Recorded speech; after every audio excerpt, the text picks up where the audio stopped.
performer today. That's all my die. And we are live. Hello. Hello, Oh, everybody. nice. Welcome back to this this session of Chimera Collective.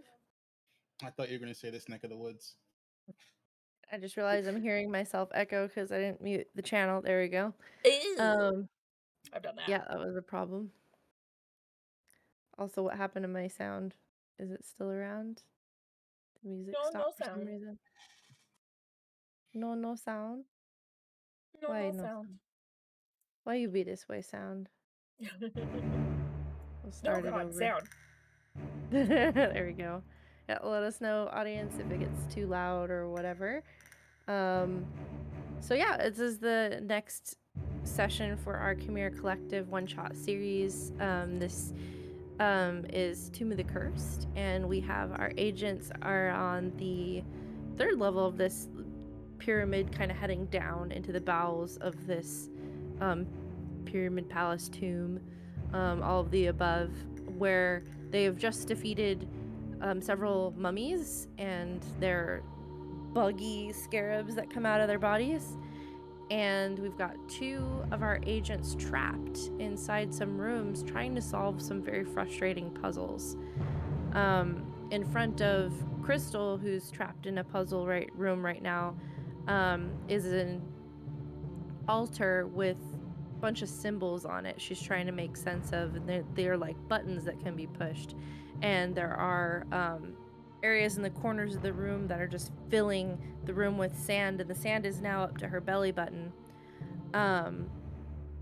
Elwyn is also trapped inside a room, and her room is frustratingly bare, apart from a statue of the figure of the queen, Akara Sati, holding a offering bowl as if she's accepting offerings. She's tried putting a few things in and they disappear and seem to reset this hieroglyphic timer that has a minute counting down, but nothing's changed, and so she's trying desperately to figure out what's going on in this room. She did discover another secret tile message that was left behind by somebody years and years ago, seeming to tell a different story of the queen than what they've been presented with officially so far in this pyramid. And the rest of the group were again attacked by mummies and have since defeated them. So that's where we're starting off at. We're still gonna stay in initiative order, which I'm trying to find where my initiative tracker went. Did it disappear completely? Do you guys see it? I see it, but if you open it up again, it should pop up for you. Oh, I just had it way off screen. Okay. Or that. There we go. Now I can see it. It was like off of the map on Roll20. It's off the chats. Before we go to the top of Elwyn's turn, I can actually delete these scarabs because they're dead. The mummy's dead. Before that happens, Wisteria, you were exploring one of the other rooms, and as the final mummies die, you do notice there seems to be like a strange warmth coming from the amulet that you wear of the Raven Queen. And looking down at it, you see it's starting to glow, and it's this sort of like ultraviolet glow to it. And you can see, as you concentrate, you can see traces of energy drifting out, and they seem to be coming from the mummies themselves, some sort of necromantic energy that's fueling the amulet. You're not sure what that means right now, but it feels different. So we'll have to see what that's about later. All right. So Elwyn, you're in the room. What would you like to do on your turn? As the countdown is counting down. It's the final count. And I believe we left off, you had skipped, I think you're in like the 8th rotation.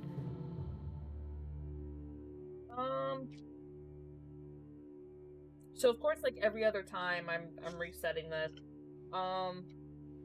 Yeah, because you reset it, and then the last I have in my notes is that you were trying some other things. So you let it go down to, essentially it's like 10 rounds. You let it go down to 8 left on the timer. Yes. Basically I was testing the walls, and then I saw like how much more and more they shook each time, and I was like, well, frick. So Yeah, you started seeing some spikes mhm. kind of peeking out, and then they disappeared. Yeah, no gusta. So I'm gonna try something a little crazy. Maybe it's crazy, but I want to go ahead and I'm trying to figure out how to do this exactly. So what I want to do is I want to offer worship to the statue. So not Okay. necessarily give anything in the bowl other than worship, and try like a little prayer to frick's her name. Where's my notes? Makara Um Sati? yes. And offer basically asking for safe passage and to spare her life, and do like the full on my knees bow, like how they would bow back in the day and just get really Okay. low. Yeah, you've seen a lot of pictures depicting them paying homage to her and Mhm. worship to her. That's been one of the prevalent or predominant images that seem to be repeated in this pyramid is of worship. So you can probably easily imitate that. Give me a performance check. And what language are you using to say these things?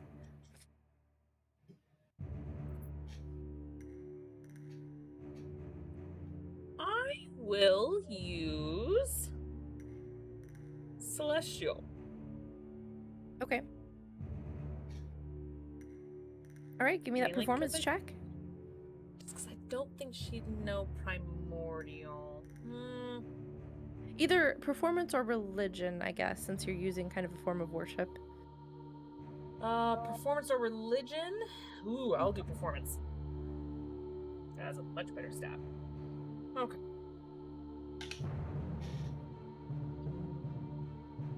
Better than last week. So that's 13, 14, 15, 17. Okay. So you drop on your knees, you do a full bow, hands spread in front of you as far as you can, getting as low as you possibly can, kind of saying this phrase in celestial a few times over. And the timer clicks, keeps going, and that's it. Seems to have no effect. Can I Maybe it was see the if I can? dialect. Can I see if I can hear her since she's specifically speaking Celestial? To be honest, I actually wouldn't be saying it loud. To be completely honest. Yeah. It's I wasn't sure because you said performance, so I figured you're like gonna be all, you know. well, I wasn't going like, oh, mighty lady queen. Like she wasn't doing that. She wasn't doing that where it was like so boisterous. It was just more of like a like, please spare me, blah blah blah. Like Yeah, and the it was more performance check soft. was more about like how well can she imitate the images of worship that she saw as well, Yeah. like and perform that. So that's why I thought it could have been a couple of different checks, but I felt performance or Yeah. religion would work best for this. But Yeah. if your passive perception was pretty decent, or you were closer and you had your passive perception is pretty good, but like you're not quite close enough to maybe hear her quietly saying this. So I'm gonna say you probably Yeah. don't overhear that right now. I only But asked if she was doing it in Celestial. yeah. Yeah. Sorry, Kieran. Crystal, it is your turn. So there's sand is filling into your room. I'll go over to the page with the symbols for you again. These infuriating symbols staring at you. You currently have the one in the center pressed in. And I had tried to press one of the other ones in and it hadn't stayed in, right? Yeah, I hope you Press kept track of 3. that. I kept track of it. Helps. You've touched 3 so far. And hadn't I established One. some form of communication with her?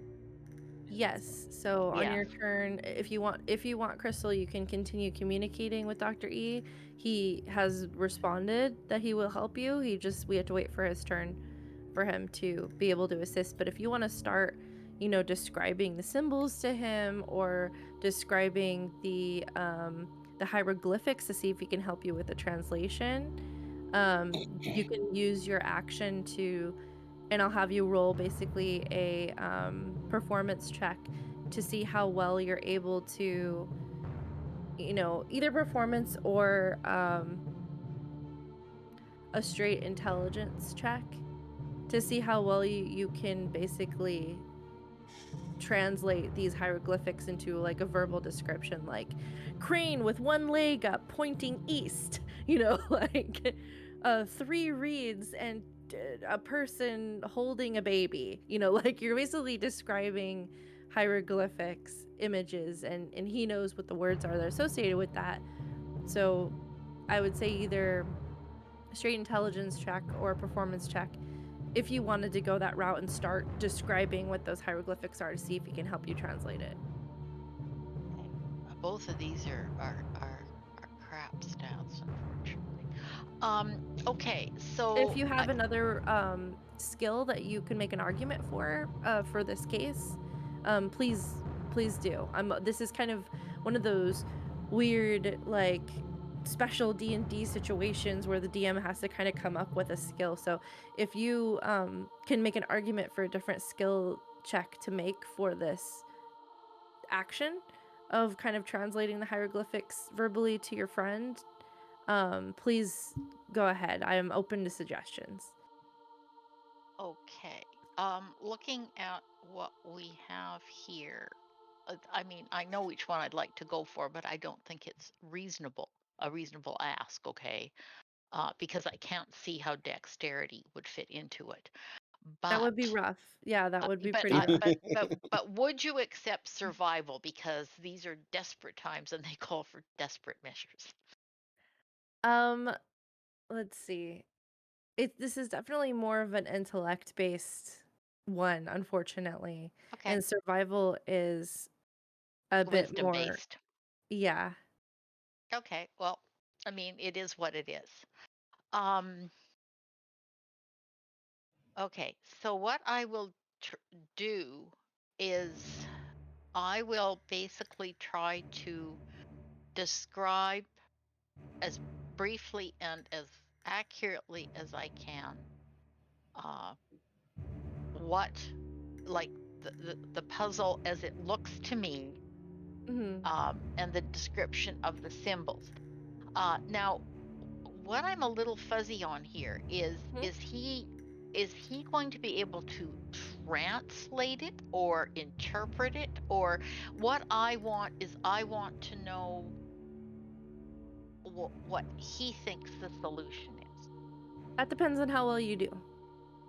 Okay, well, Yep. all right. And so if it's a total bust and I fail the roll, can I randomly press, or can I try pressing another button? I'd say this is a pretty advanced thing you're trying to do. This takes a bit of time Okay, so to fair enough. So that's describe. my turn. So yeah, but it's a good ask because I have in the past allowed you to do an action, but usually that was because you were saying maybe a few quick words, and I can imagine you saying it and pushing a button at the same time. For this, I feel like you're concentrating more and then having to run to the door and yell it out, and it just is a little bit more involved. So let's see how you do, and then we'll go from there. I might have, depending on that number, I might have Dr. E have to roll something as well, but we'll see how good it is, how much gets across. All right, Dr. E, you listen up real close here. You hear? So intelligence or Yes. performance? Oh, I was going with, oh, they're both the same. Okay, So I'm going with performance, got it. and it is going to be 13 minus 1 is 12. That's not bad. Okay, so that is going to require a roll from Dr. E, but he's fairly good at this. Could you give me a history roll? I think I'll be able to do something like that. And was there I'm sorry, I'm having trouble remembering. Was there a standing advantage with dealing with hieroglyphics? So I could understand that being tossed out because I can't see these ones. Yeah, in this case, there's no advantage, but you have the capability to, because you've read the book and you've been translating this whole time, you're the most familiar with it, so you were not at disadvantage. Normally, I would impose disadvantage on someone for this roll, but I'm just giving you a straight roll. So the roll is 6. 16? Okay. So you listening to what she's describing in the pictures that it's a little rough and you're like, I don't think she means that. I think that's more of a crocodile figure than a lizard, because lizard means something really weird in this context. And so you're kind of like putting it together a little bit. And there's one part at the beginning that you just don't understand at all, but you do get the rest of what she's saying seems to translate to of the soul cannot lie. Oh, okay. But that first word is just real bizarre, and you can't quite, the way she's describing it just isn't clicking for you. But you do get the Okay. rest of the soul cannot lie. Maybe you can piece it together based on that, or your companions can. So you get that information, and we'll go ahead and go to the next turn. And people in the audience who may be watching, if you figured some stuff out, please don't say it in the chat so that our player can have a little bit of fun trying to figure the puzzle out herself, or with the help of her teammates in game. Wisteria, it is your turn. Any actions you would like to take while all this is going on? Like, because it is an amulet of the Raven Queen, she will stop for a second and kind of take a moment to focus in on it and see if she can figure out what's going on with it, why it's lighting up at this point in time. Okay. Give me a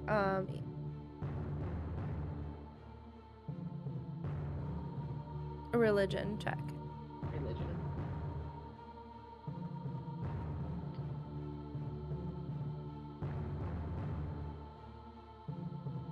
It's not bad for me. 15? 15? Okay. You can sense that something is different about the amulet, that it's more powerful in some way. And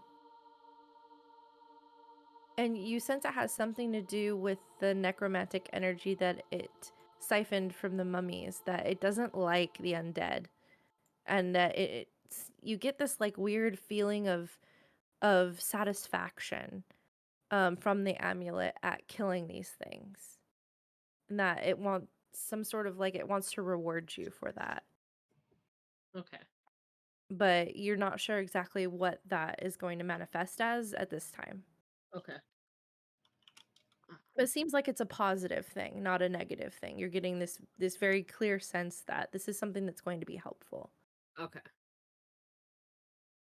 Just a little concerned given the situation and, Yeah. God of the technically of death.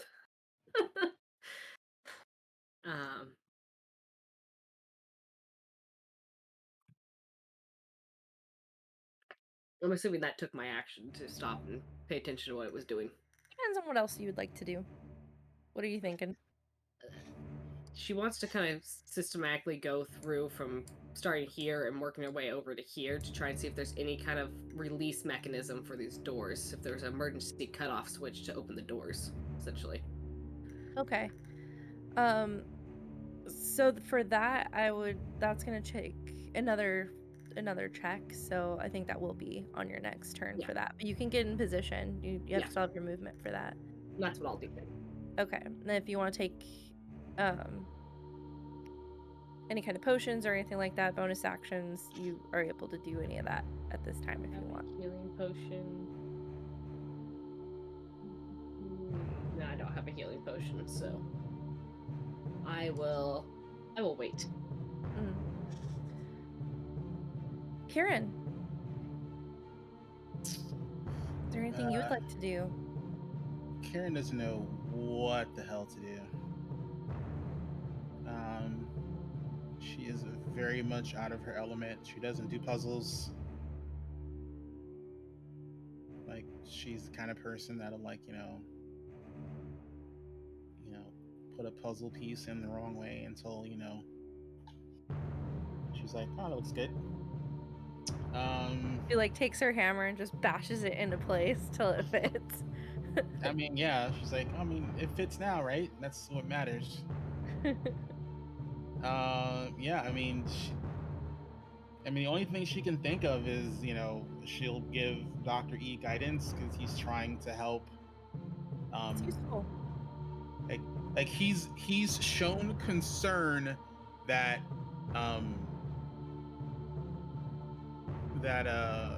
Siva's, in danger. She's like, she's gonna die if we don't do something. We don't You really heard know. it too, because you were the one that heard her words first and gave Yeah. that to Dr. E. So you know that something is up, so that would make sense. Yeah, so we'll give Dr. E some guidance so he can, try and help Crystal out. Excellent. All right, Dr. E, keep track. You've got some guidance for your next skill check. And if any movement you'd like to do or anything beyond what you've said before we move on from your turn, Karen. Should probably like move like here. All right. At least Dr. that E. way, Oh, I'm sorry. I didn't mean to cut you off, Karen. Did No, I you was gonna have say something else at to least add? that way, she's close enough to the people she can see. That's good positioning, yeah. Makes sense. Especially in case something else comes out at you guys. So Dr. E, you have gotten that part of the translation. Anything else you want, any information you want to try to give her based on that? What was it that I translated again? The specific words, it was "I cannot lie." That was So it. basically, blank of the soul cannot lie. Okay. So yeah. Sorrel's freaking out. So yeah. Yeah, know it. Dr. E having his freaking great memory. If With the player that does not recall and would like to remember, you can have a roll for this. No, it's all right. But he's gonna try to put it together, and it's mirrors of the soul cannot lie. And he's gonna call out to Crystal. Yes. Mirrors of the soul cannot lie. What have you pushed already?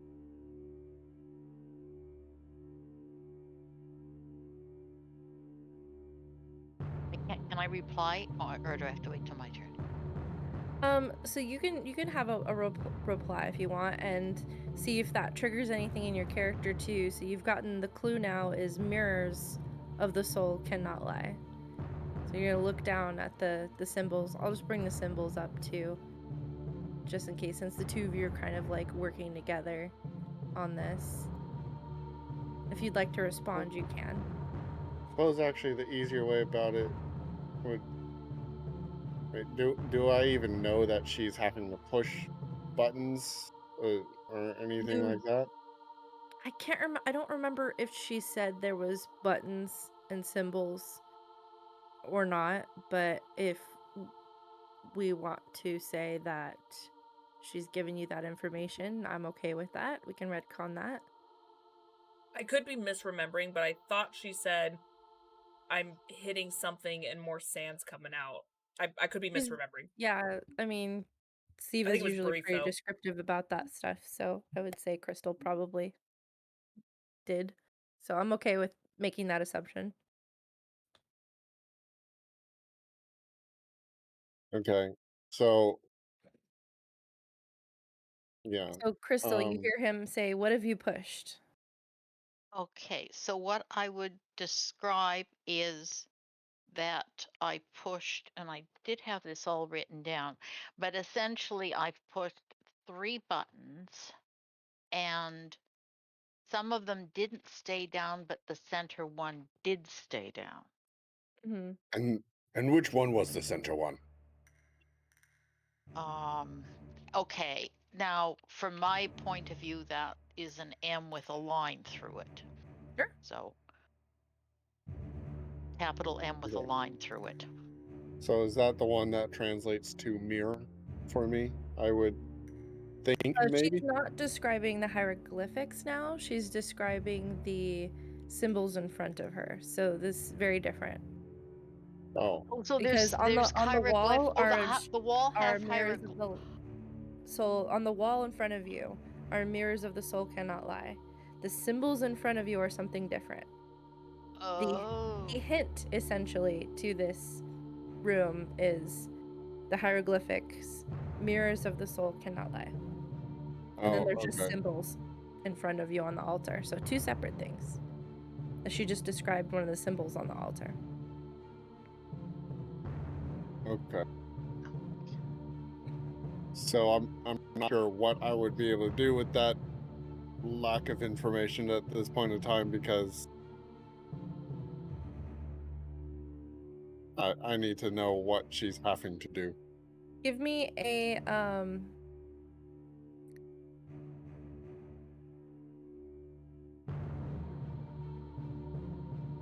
yeah, no, you don't have enough information yet, so we'll hold off. Elowen, back to you. So, what else would you like to try?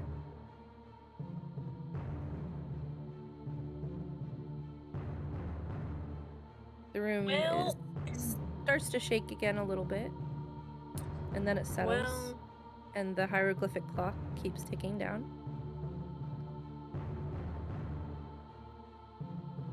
Well, it's funny because I was looking up all the different phrases myself.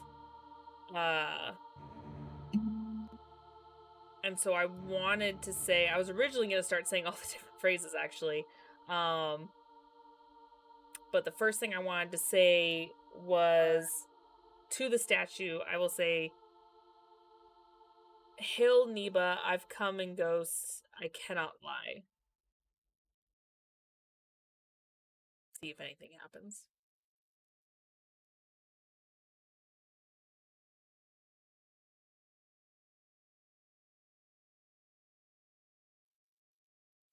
God, did I break the DM? Like, what happened? The timer goes down more rapidly, and you have 2 rounds. Yeah, I said Neba, that's why it's like, oh, that bitch! Whoever Neba is. Yeah, that was 50-50. I knew that would probably happen. I will... I was gonna say the greatest treasure man can offer is hoarded there, and I'm like, nope, I think they're just talking about the location in the actual phrase.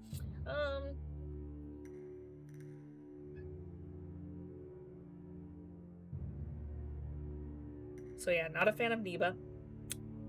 I don't know what the other 41 judges are, so that doesn't help. I will...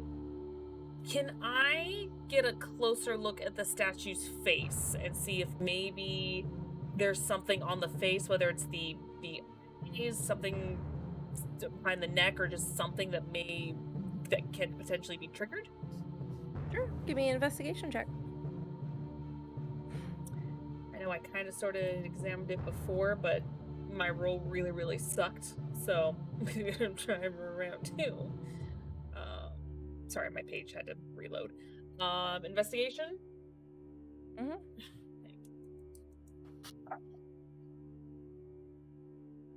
Uh-oh. Ooh, yeah. Oh. You just can't investigate. That's it. The last 2 episodes, man. Just looks like a statue. The offering bowl. I mean, there's not much to this room and not much to this face. It looks a lot like different artistic depictions of her you've seen throughout the pyramid. Nothing seems to be out of place. How weird. Gold coin. That's my turn. Wait, poke her in the eyes. You're putting Just a gold like, coin in? Bitch. Okay. Yeah. I've been every once in a while doing like a gold piece to kind of help reset it. Since we don't work with like gold necessarily in this game too often, about how much would you say your character brings with you out on missions? I would think she would bring at least 20 or 30 because of traveling and everything. She may have to pay for food, maybe a carriage, maybe staying in an inn. Okay. So I would say roughly 20 to 30 gold pieces, nothing like super crazy. All right.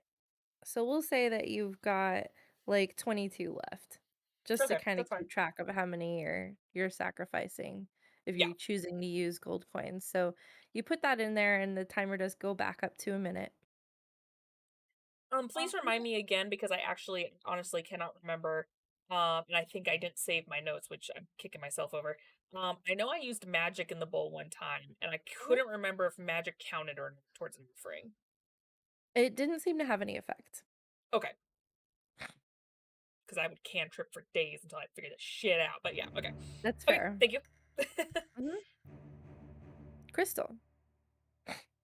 Okay, so did Dr. E give me the translation, the whole translation for the hieroglyphics? He Did he tell yeah, told me that because on he his pieced turn? together what the word probably is. So he gave you the full translation. Mirrors of the soul cannot lie. Okay. So looking at the symbols in front of you, having that clue in mind, does that help at all for you?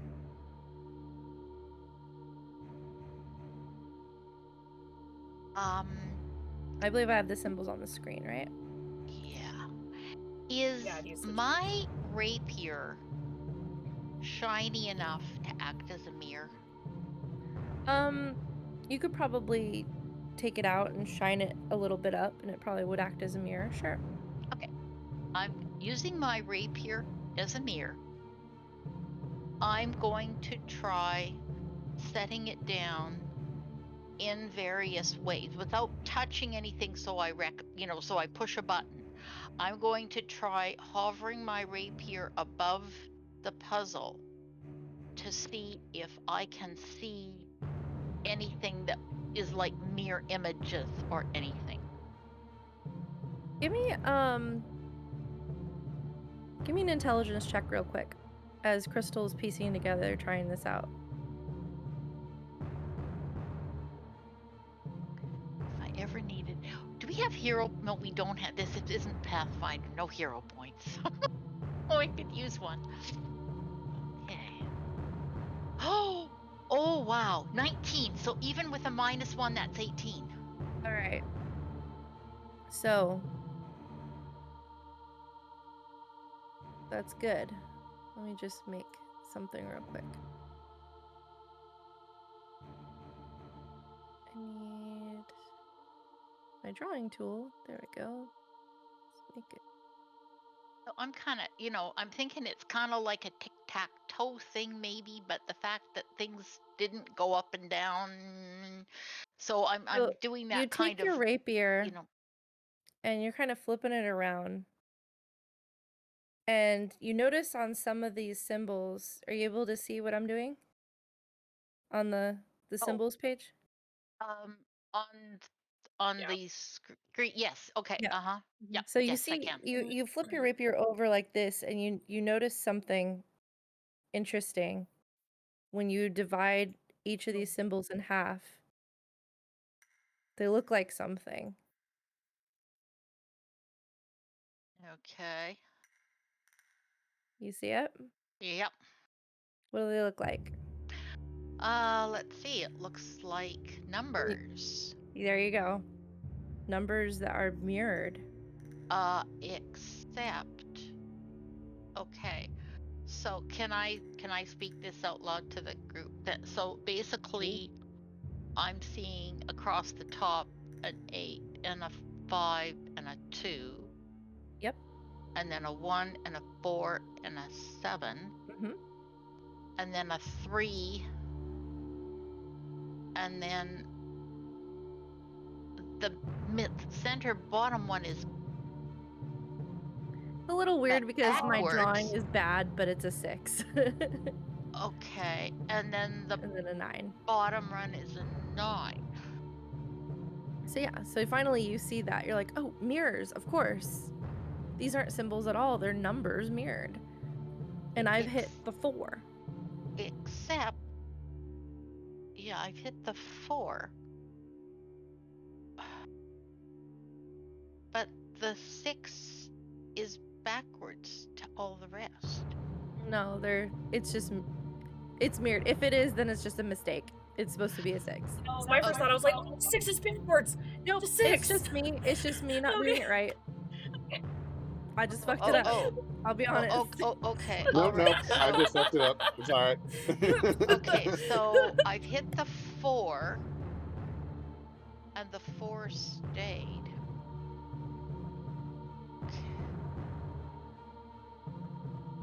So, but did I not hit the 1 or the M at one point? I did. And You've the hit the M 2 didn't and the stay. 1. I hit the one that was the M didn't stay down. She hit the 2 first.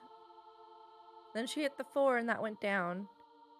And then she hit the 4 and something else. And that didn't work. She hit the 4 and the So 1. seems to be an order that's needed. Okay. And the quote is Mirrors of the Soul Cannot Lie. And do you want to give some more information to Dr. E about the numbers and stuff? He might be able to help. Yes, I'll give him all that information. All right, so you give that information. I'd say that takes up your turn because you're using your rapier. You've figured that out. You've run back over to the wall and yelled that out. I'll just say he hears it. Dr. E, do you have a response? In her giving me this information, was she able to give me a layout of what she's looking at? Yeah, we'll say so. Okay. She quickly rattled off the numbers that she sees and what she's tried. My first response would be, well, look around the room and see if you find anything that has numbers in a specific order. And while he's going to wait for her to do that, he's going to try to see if there's something he can figure out with how the numbers are arranged, and the fact that the 4 is pressed down, or if you know what, he's going to start looking around this room, because I think there were numbers, weren't there, in this room from what I saw? Mm-mm. Or was that the first room with the pillars and the slots? Those were in order. Those were. Can you give me a history check as you're thinking all this over? You can use your guidance if you want. Oh, I would love to. So, D4, right, in this game? Correct. Guidance is D4. D6 like in Mass Effect. Don't Super broken pull that OP. Mass Effect Yeah. bullshit here, buddy. Okay. I really wish the die went up with your levels, like with damage spells. That It's a would be cantrip, cool. but, Yeah. So 30-20 raised to 22. Okay, so that's good enough. So you're thinking over Mirrors of the Soul Cannot Lie. Where is that from? The Anubian said it to us first out in the desert. Yeah, River said it was from something. Your brain is saying to you. What was it from? What was she quoting? What were they quoting? And with a 22, I'd say you figure that out. I just wanted to give you the player a chance to see if Nope. you... Okay. Nope. Zoro's dying over here. She's got it. I get it. She's got it. She's like, Do you I'm in want to the just wrong say it, Zoro, fucking room. I'm in the for wrong room? So it's you recall Rivers quoting the Book of the Dead, and that the people that say this is from Neba, who is one of the certain number of judges. What is the meaning of life? 42. You're able to, you remember, oh yeah, there was like, Neva's one of I the remember that. 42 judges. If the 4 worked, Yeah, so he'll call out to Crystal. Crystal, press the 2.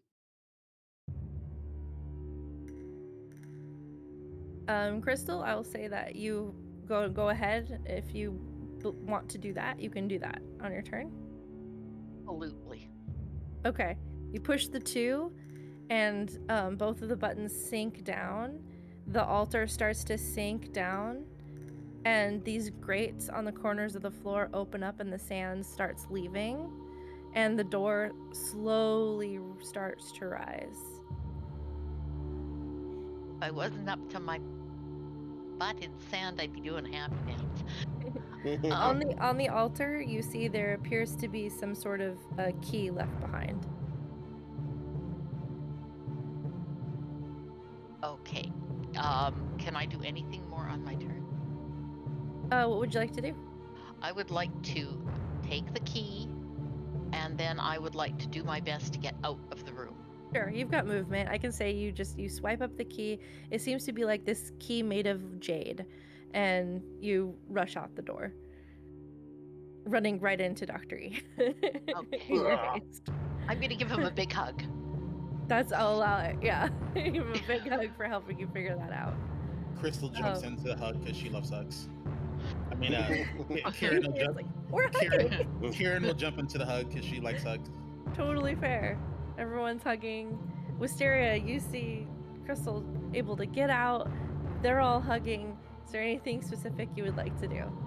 Can she see that I've got the key? We still need to help You're Owen. holding it. She'd probably see that. Oh, Bit relieved. I haven't seen a key slot in all my searching so far, right? Not yet. No. Okay. So there will be a Have sigh I? of relief when she sees Crystal come out, but she's going to continue her search that I described last time, where she wants to kind of search around the room to see if there's a release mechanism to open these doors manually. Okay, so do your investigation check. Okay. Yeah, they built the thing. They have to have a way to safeguard it, right? Maybe they weren't that smart. I don't know. Move you guys back Investigation. over to the room. Oh, I actually have decent investigation, so that's a 19. Where did my map go? There it is. I forgot. 19? I was built for espionage. 19. Okay. So with the 19, you're looking around and you notice that on the back head of this statue, there, you don't think that it was there before. You feel like Dr. E probably would have said something, and several others I think have been searching the room, but now there seems to be this keyhole. It's just one so far. That's odd. I think there's a keyhole back here.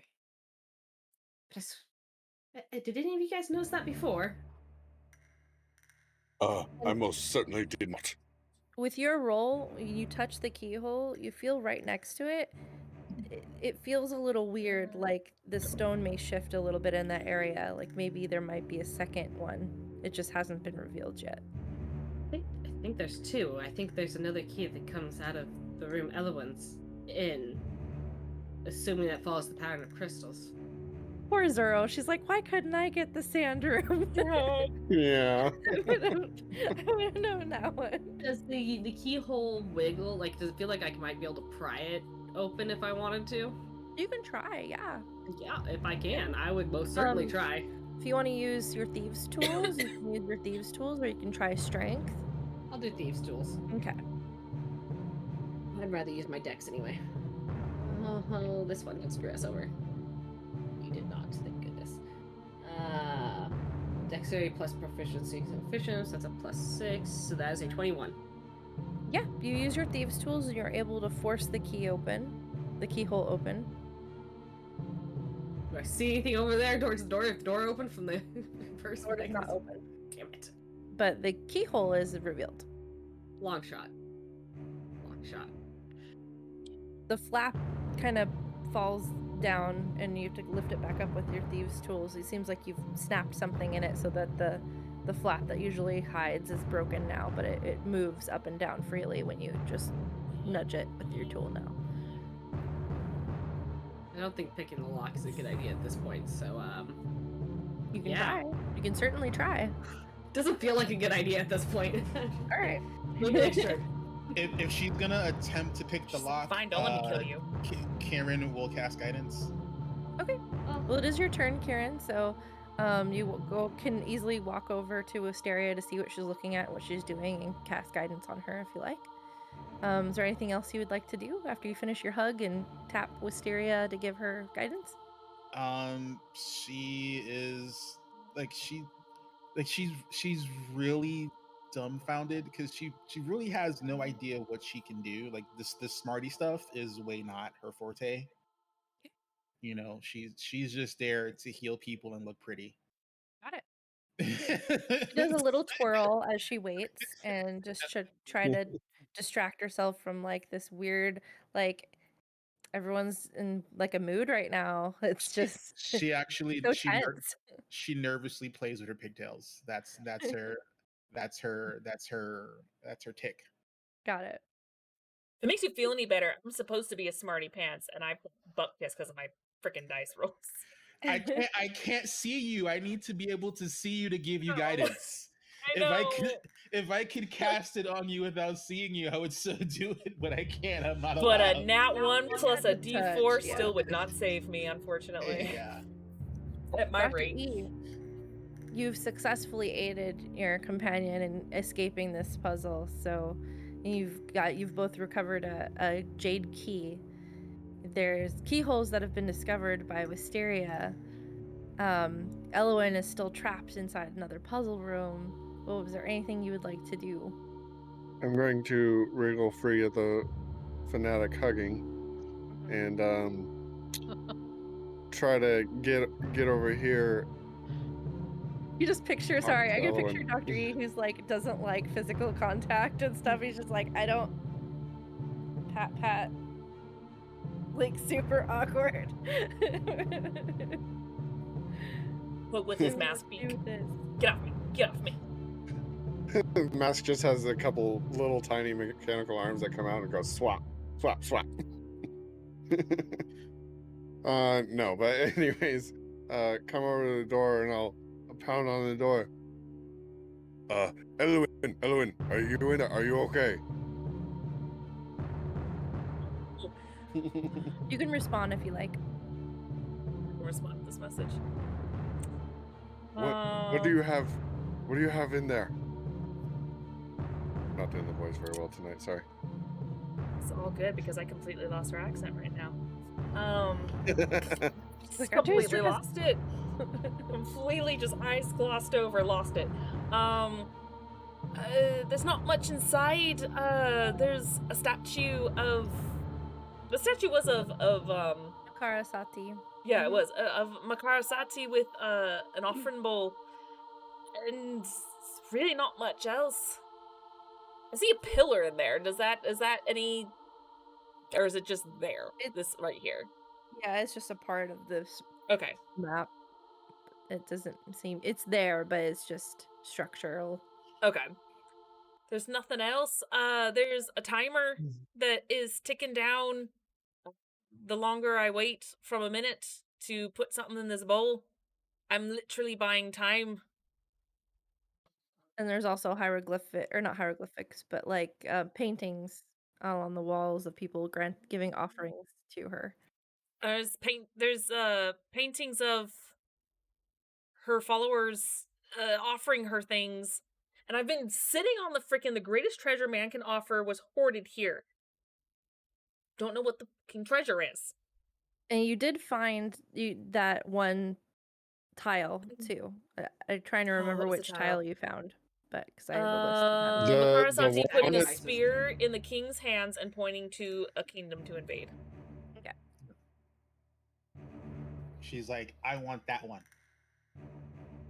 Yeah, I'll say that too. Actually, I found another one of those hidden paintings of Makarasati and explain what I found. The other trap room had a hint on the wall. Do you have any writings on the walls? It's just the pictures that I told you about before, about them giving offerings. And did it show offerings as, like, gold and food and jewelry or anything like that? Like, specifics? Go ahead and you can take a closer look at the paintings. Give me Yes. a perception check or investigation. I want to say perception because investigation's been screwing me over, but I've got a 0 in that by comparison, so... 14? So you're able to make out there's some fair amount of detail. There seems to be people that are offering riches, gems, some that are offering crops, others that are in tattered clothing that have almost nothing to offer, that are literally severing pieces of themselves off and putting it in the bowl. There are those that seem to be presenting them with with that role. I guess you wouldn't get too many of the details, but you gather there's quite an array of different items. Some of the items you can't quite make out. All kinds of things. Okay. Yeah, it's just offerings. You've tried gold. Have you tried dirt or blood? I've tried blood. Nothing happened. Is there dirt in here? It accepted the blood, but reset it. There is Oh, that's right. It did a accept the thin blood. That's layer right. of, or not thin, there's like a layer of dust and dirt Mm. from time, the crumbling stone. Yeah. I mean, there's something in here, but it's kind of small. Not much. And I'm gonna say, we're gonna kind of step into a different sort of initiative here. This is just, I'm gonna just say when things start counting down, but we can Okay. try different things since we're focused Okay. mainly on Elwyn now. And if anyone would like to try anything outside of the room, let me know. Otherwise, I'll give her a chance to go back and forth. You want to try something, Karen? Well, Some point? but when Karen hears Dr. E having the conversation and he mentions, offerings and whatnot, Mm-hmm. since we know Karen is somewhat familiar with the religion of this temple, she wants to see if she can make a religion check to see if she can figure out what would be the queen's preferred offering. Sure. Give me a Maybe she religion has. or history. Because I'll tell you right now, after what we discovered, I ain't chopping off my hands. I would say, Dr. E, you can also make the same check if you would like. After hearing her describe the pictures to you, to see if that, For religion, or can it be something else? either one, religion or history. I 16. guess it is. 16? From what you can tell on what you've seen so far in the pyramid, there seems to be an array of different types of offerings that offering seems to be like repetitive symbols in this, and that people give her riches, or the king has gone to war and brought back the plunder and presented it to Makarasati. So there's a lot of different variety of offerings. You're not seeing any kind of like commonality, apart from she seems to like worship and seems to like riches. She likes shiny shit. So nothing beyond that is clicking for you, which is frustrating for Elowen because she's tried both of those things. But Would Crystal and be Dr. E, what able did you to? get? I got a 23. Okay, so with a 23, you're thinking over this information, and something kind of nags at you a little bit because of what you experienced with Crystal's puzzle, because that was not about the king and queen. That had to do with, that was more in line with what the Anubians believe and Neba. and the judges, which is not in line with the doctrine that's being presented here. So would they want to give offerings to the queen? Seems odd. Maybe these puzzles weren't exactly created the same as some of the others. There's things aren't adding up there.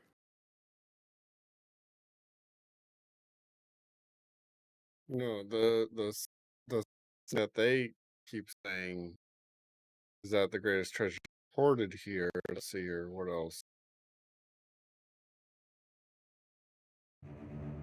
My Or brain not. thinks the bigger picture, the truth. Yeah. Also about not lying. Yeah. And you're also thinking about the things you've discovered so far of these like hidden tiles and the different message that they're sending. Mm-hmm.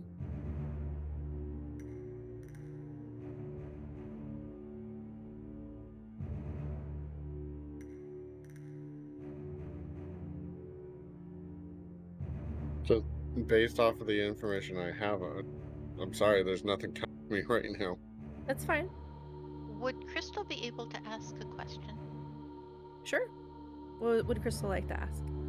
And I am going to say that time has been ticking by and you're at the basically round 6 at this point.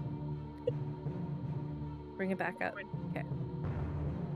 The room Elowen? Yeah, was thank you for letting me shaking a know. little bit. Elowen, how big is that bowl? I mean, it was kind of big.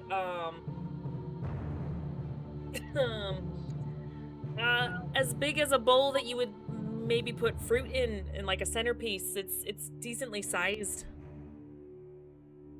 It's bigger than a normal bowl, like a soup bowl. It's much bigger. And Dr. E, would you share with Elowen any of these thoughts that you're having? Yeah, sure. Okay. So we'll say that he kind of shares some of his musings, but he's not able to put it together fully.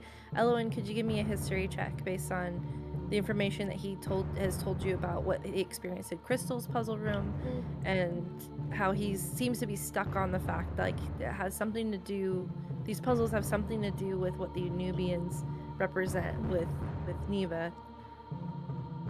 There is something. I think I have something. Might be a long shot though.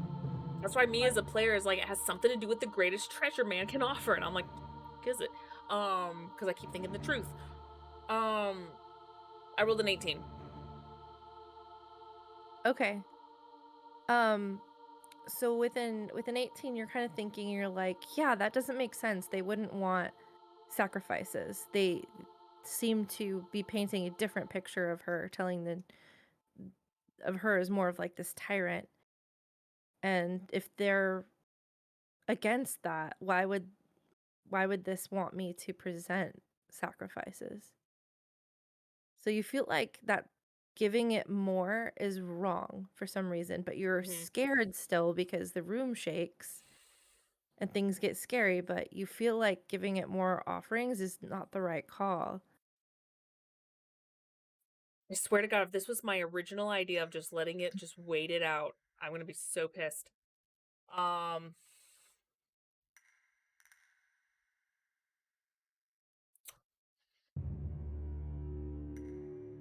mean, that was my original instinct, was to let the timer run out and then... Would you like to try that?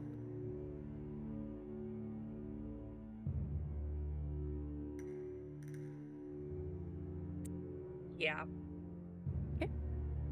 So you wait, and it goes down, gets down to 6. The room starts shaking, gets down to 5. The spikes start lowering further and further. Gets down to 4. The room starts shaking more violently. Things start cracking. You start worrying about the spikes that are lowering above you. I just close my eyes, just take a deep breath, just Goes waiting. down to 3, and you feel like the walls are closing in on you.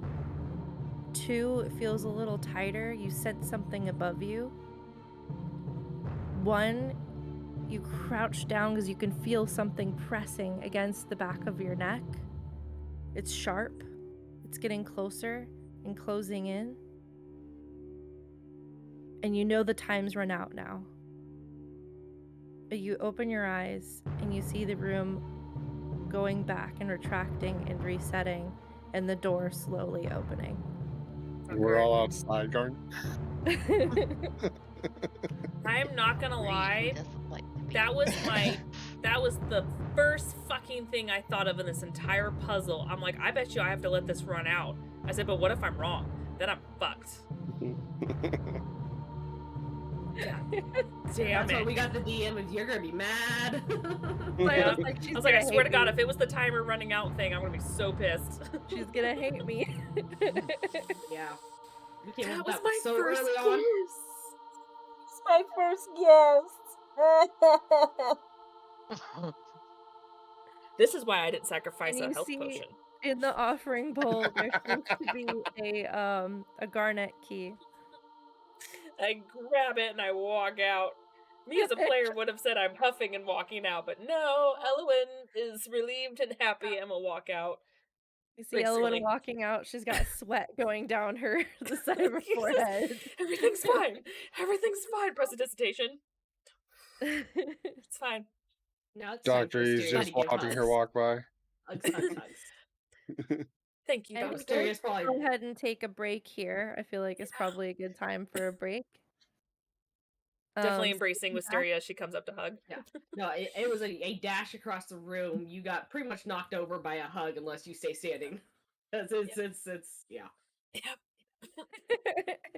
So big hug from Wisteria as she glomps onto Elowen as she makes her escape from this puzzle room. And we'll take a break. We'll see everybody in about 5 minutes. Be right back. Yep.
would have had a better likelihood of piecing together that they And were we're numbered. back. Oh, hello. So Hello. I deserve this. I deserve it. Well, because you're eating that, I had to go get mine. Mm-hmm. You did, Damn you did your you. comfort food. I was like, I should have followed my instincts. This is why I Like don't pouring gamble in sand Vegas. out of my I just go to boots. drink. Gambling in Vegas is overrated. Just drink and go see shit. To be fair, if you rewatch the VOD from last time, you totally completely said that and decided not to do it. You and I even had a conversation later. I'm like, I bet you I let this run out. And you're like, yeah, do we want to risk that? I'm like, oh, I don't know. So there's records of me saying this shit. And I should have followed my...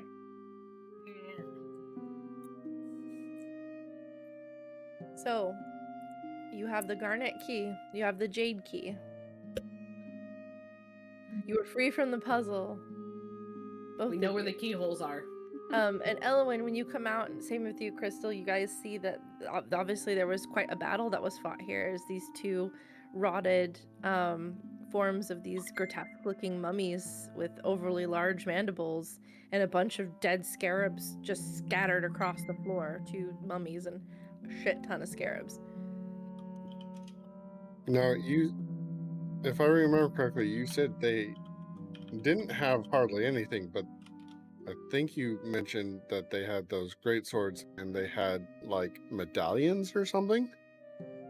They have like old, like just adornments. Essentially, it's like, well, whatever they died in and were presented, but it's clear that it's ornamental. Okay, so nothing looks functional or like it's meant for other purposes, like a key or anything like that. It doesn't appear to be. Okay. I'll just give that to you for now, so we can save some time. By the way, this key dropped inside. Sure it goes somewhere. Yeah, it goes in the back of the statue. I found it while I was looking for a release mechanism. Oh, good find. Sorry to worry. Krista, are you alright too?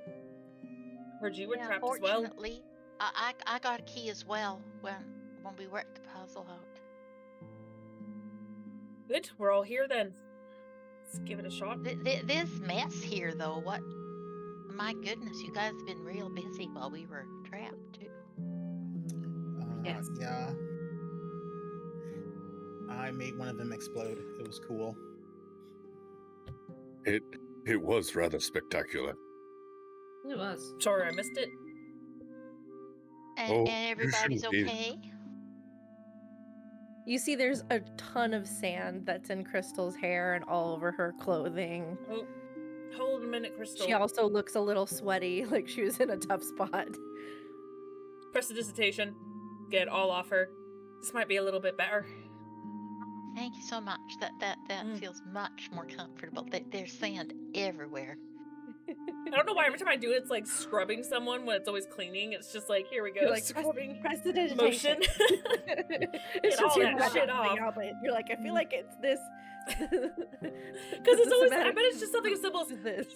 It's gone, but I'm like, no, we gotta scrub this shit off. Let's get it all I'm off. thinking of like the phone apps when you have to like in a game have to clean something, you have to like That's scrub what I'm it like, off. You have to go like scrub this. it off. So now she's all clean. Yep. No more sand. I have one thing I want to do before we move on. I think I see a pattern here with these tiles that are revealing secret truths. I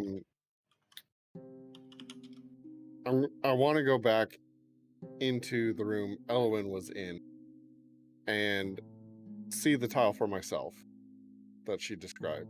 Okay. And then see if there's any more. And I want to do that in each room. Okay. So go ahead and roll me just an investigation check.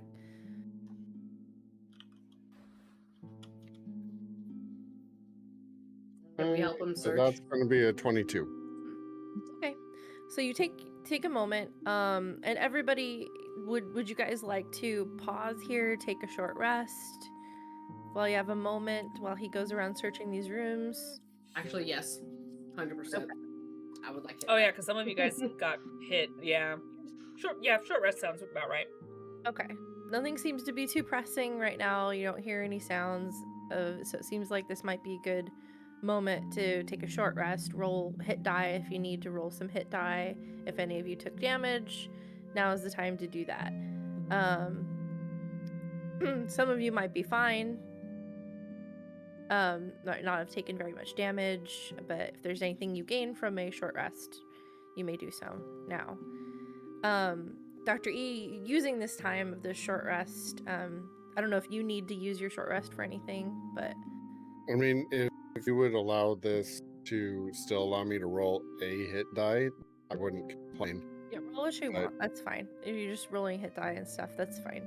It's not going to take you too long to look in these, so I'm cool with just saying you have enough time to do all this. So you look through the different rooms, and you're not seeing. You do see the tile that she showed you, and you go into the room where Crystal was, and you take a look at the writing on the wall yourself. Just taking note of that. And you do notice that the kind of like scratched handwriting of the hieroglyphics seems to match that of the. So your roll was high enough to notice that it seems to match the writing on these like hidden tiles. So you gather that there's like the upper levels were presenting a very specific story. Down here, there seems to be, the lower you get, the more secrets you're seeming to find that there's something else going on. But you do not find any other tiles in any of these separate rooms. In the main chamber either? No. You do find a few more skeletons or dead bodies that look in similar state of decomposition as the ones that you found previously, of a few individuals probably from the former expedition team that are tucked into the other room where the second mummy came out of, as well as in those behind the statue, and there was a couple bodies in the other mummy room as well. Is there anything on those bodies that might seem particularly useful? It looks like some rope, so if each of them seem to have like 50 feet of rope on them, if you wanted to take that. Yeah, sure. And they have like a pack, so there seems to be some rations that like haven't rotted yet, like some jerky and stuff like that, so you're able to get Do we want dead man's jerky? about like dead man's 8 jerky. days like 8 days worth of rations that hadn't spoiled. It's pretty good. There's an extra water skin on each of them, so you get like 4 extra water skins if you want them. And then they have some general excavation tools, like a trowel. 2 of them have like this little foldable trowel with them, and a compass, and this just kind of general kind of excavation gear and clothing. So nothing, you don't see anything that speaks that it might be, some sort of magical object. You don't have detect magic up, but everything seems to be fairly mundane items that someone on an expedition like this would be expected to carry. Right. So I'll gather that stuff up and kind of dump it in the middle of the room. Everyone take what you need. And I'll grab one of the things of rope for myself. Okay. Did any of them have any journal? They each do have a journal with notes. So every single one of them had something. Looking over the notes, it seems to be more about, it's like archaeologist notes where there seem to be like a map or diagrams of things in charts, and then they're kind of like have little notes about things found in each quadrant. And it seems like it's speaking mostly about the level above. That they were able to fully map out, and then some of the later pages they had just started mapping out this section when all hell seems to have broken loose. So there's no specific notes about translations in any of these particular people's journals. It's mainly excavation notes and general archaeology notes about finding this level and trying to chart it out. So I'll take those and pocket those away. Okay. I rolled for my hit die and I made the adjustment on my sheet. Okay, great. Same here. You gather, based on these notes and stuff, they seem to be people that were probably not like the head archaeologist. You're not even sure if it was any of the apprentices. It might have just been some people, some assistants that were helping chart.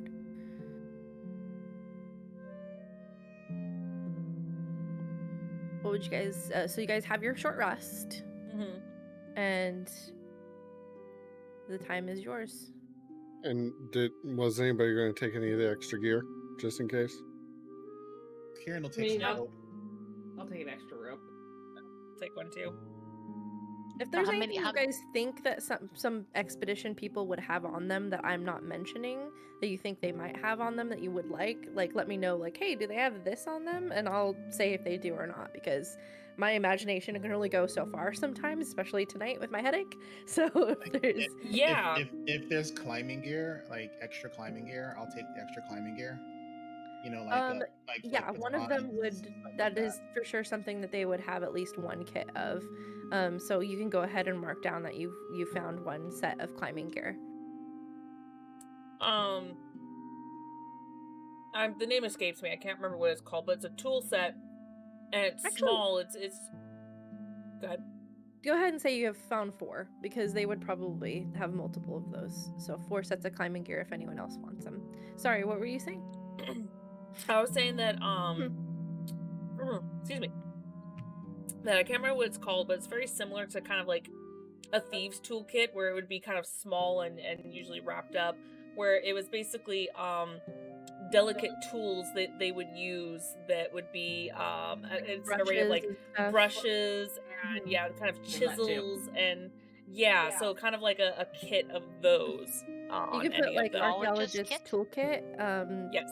I would say 2 of them would have that specific item. Okay.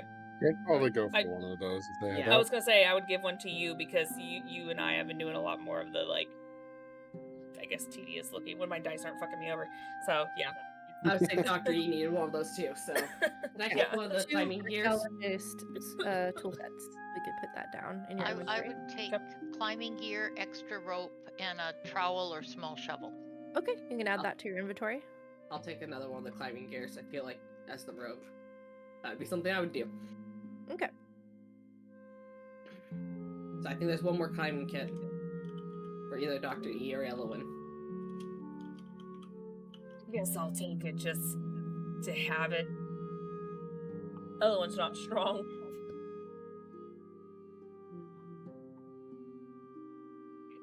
And these items stay with your characters if you choose to bring them with you on future missions as well. Okay.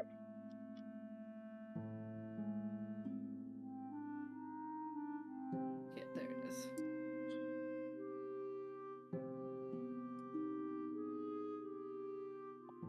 Right. What would you guys like to do? Shall we try the keys then? Yeah. I'll point out which one opened first and say this one is probably Crystal's, and then this one is probably yours, Elowen. Remembered. So you put the 2 keys in. How do you turn them? One at a time, simultaneously? Everything else had to be done together, so my assumption would be this has to be done together. Okay. You turn them at the same time, and they push in, are accepted, and a door reveals itself in the floor, actually, with the stairway leading down. It's not depicted on the map here, but like right below you, you guys kind of have to move around from it as the floor shifts open and reveals a staircase leading down. The body of the bunny just falls down into it. Yeah. I don't think we moved the body. Clink, clink, clink, clink, clink, clink. Full of chocolate. Well, it can set off any traps. And you guys look down. No cobblestone monsters seem to be disturbed. I just thought it was funny. Out of the body. I just thought it was funny because I'm like, we didn't really move the body. So how funny is it we open it up and it just falls in? No, I'm going with it. It set off any traps it hit. Yep. It's all clear, guys. We're good. We'll still take point and look for traps. All right. To save time, you carefully look throughout the room and carefully poking stones underneath your feet to check for eyeballs, and I just got a pokey stick now. yeah, everything seems to be pretty safe. The mummy hit a lot of the stones on the way down. Seems pretty alright. So you kind of lead everyone down to the next chamber.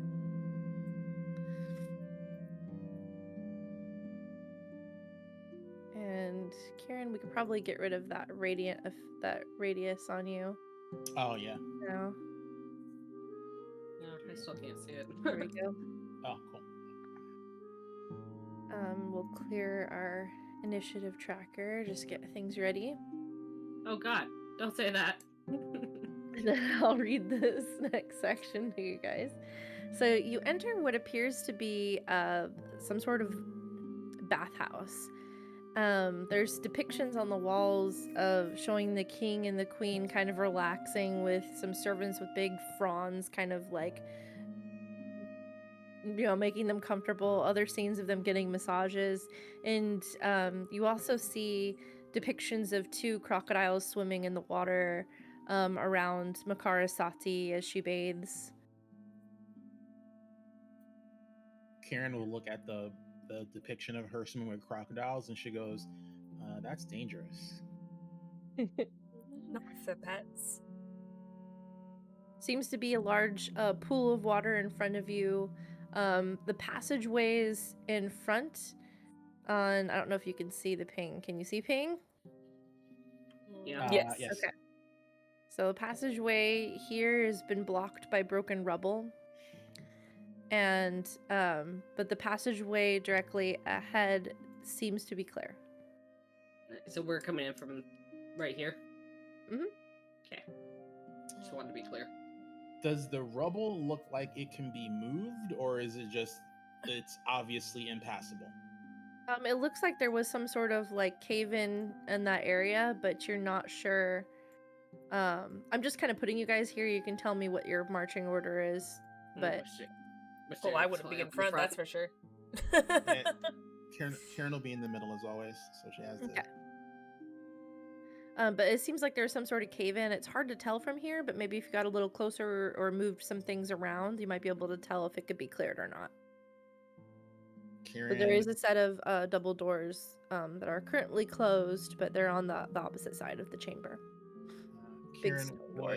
Karen would suggest looking at the cave-in, just in case, maybe, someone is trapped inside, maybe not everyone is dead. She's thinking, rescue, or at least, body recovery, considering how long it's been since people have been missing. Before Wisteria goes any further into the chamber, she will set off one of her sense undead charges from the amulet. Nice. So I wanted to do it before and I didn't, and it kicked me in the ass.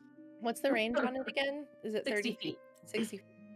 You feel a sense of dread overcome you as you feel this great undead energy pulsating from back in this corner over here.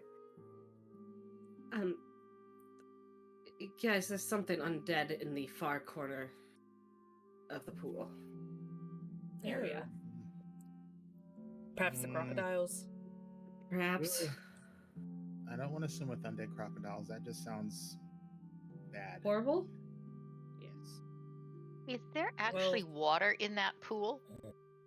Or no? Yes. There is. Yes. I don't know if disturbing the water will try 6. I don't know how far the water goes back there, but the water's a bit milky, but you can see through it. Maybe we can throw a rock in the water, see if it'll come out.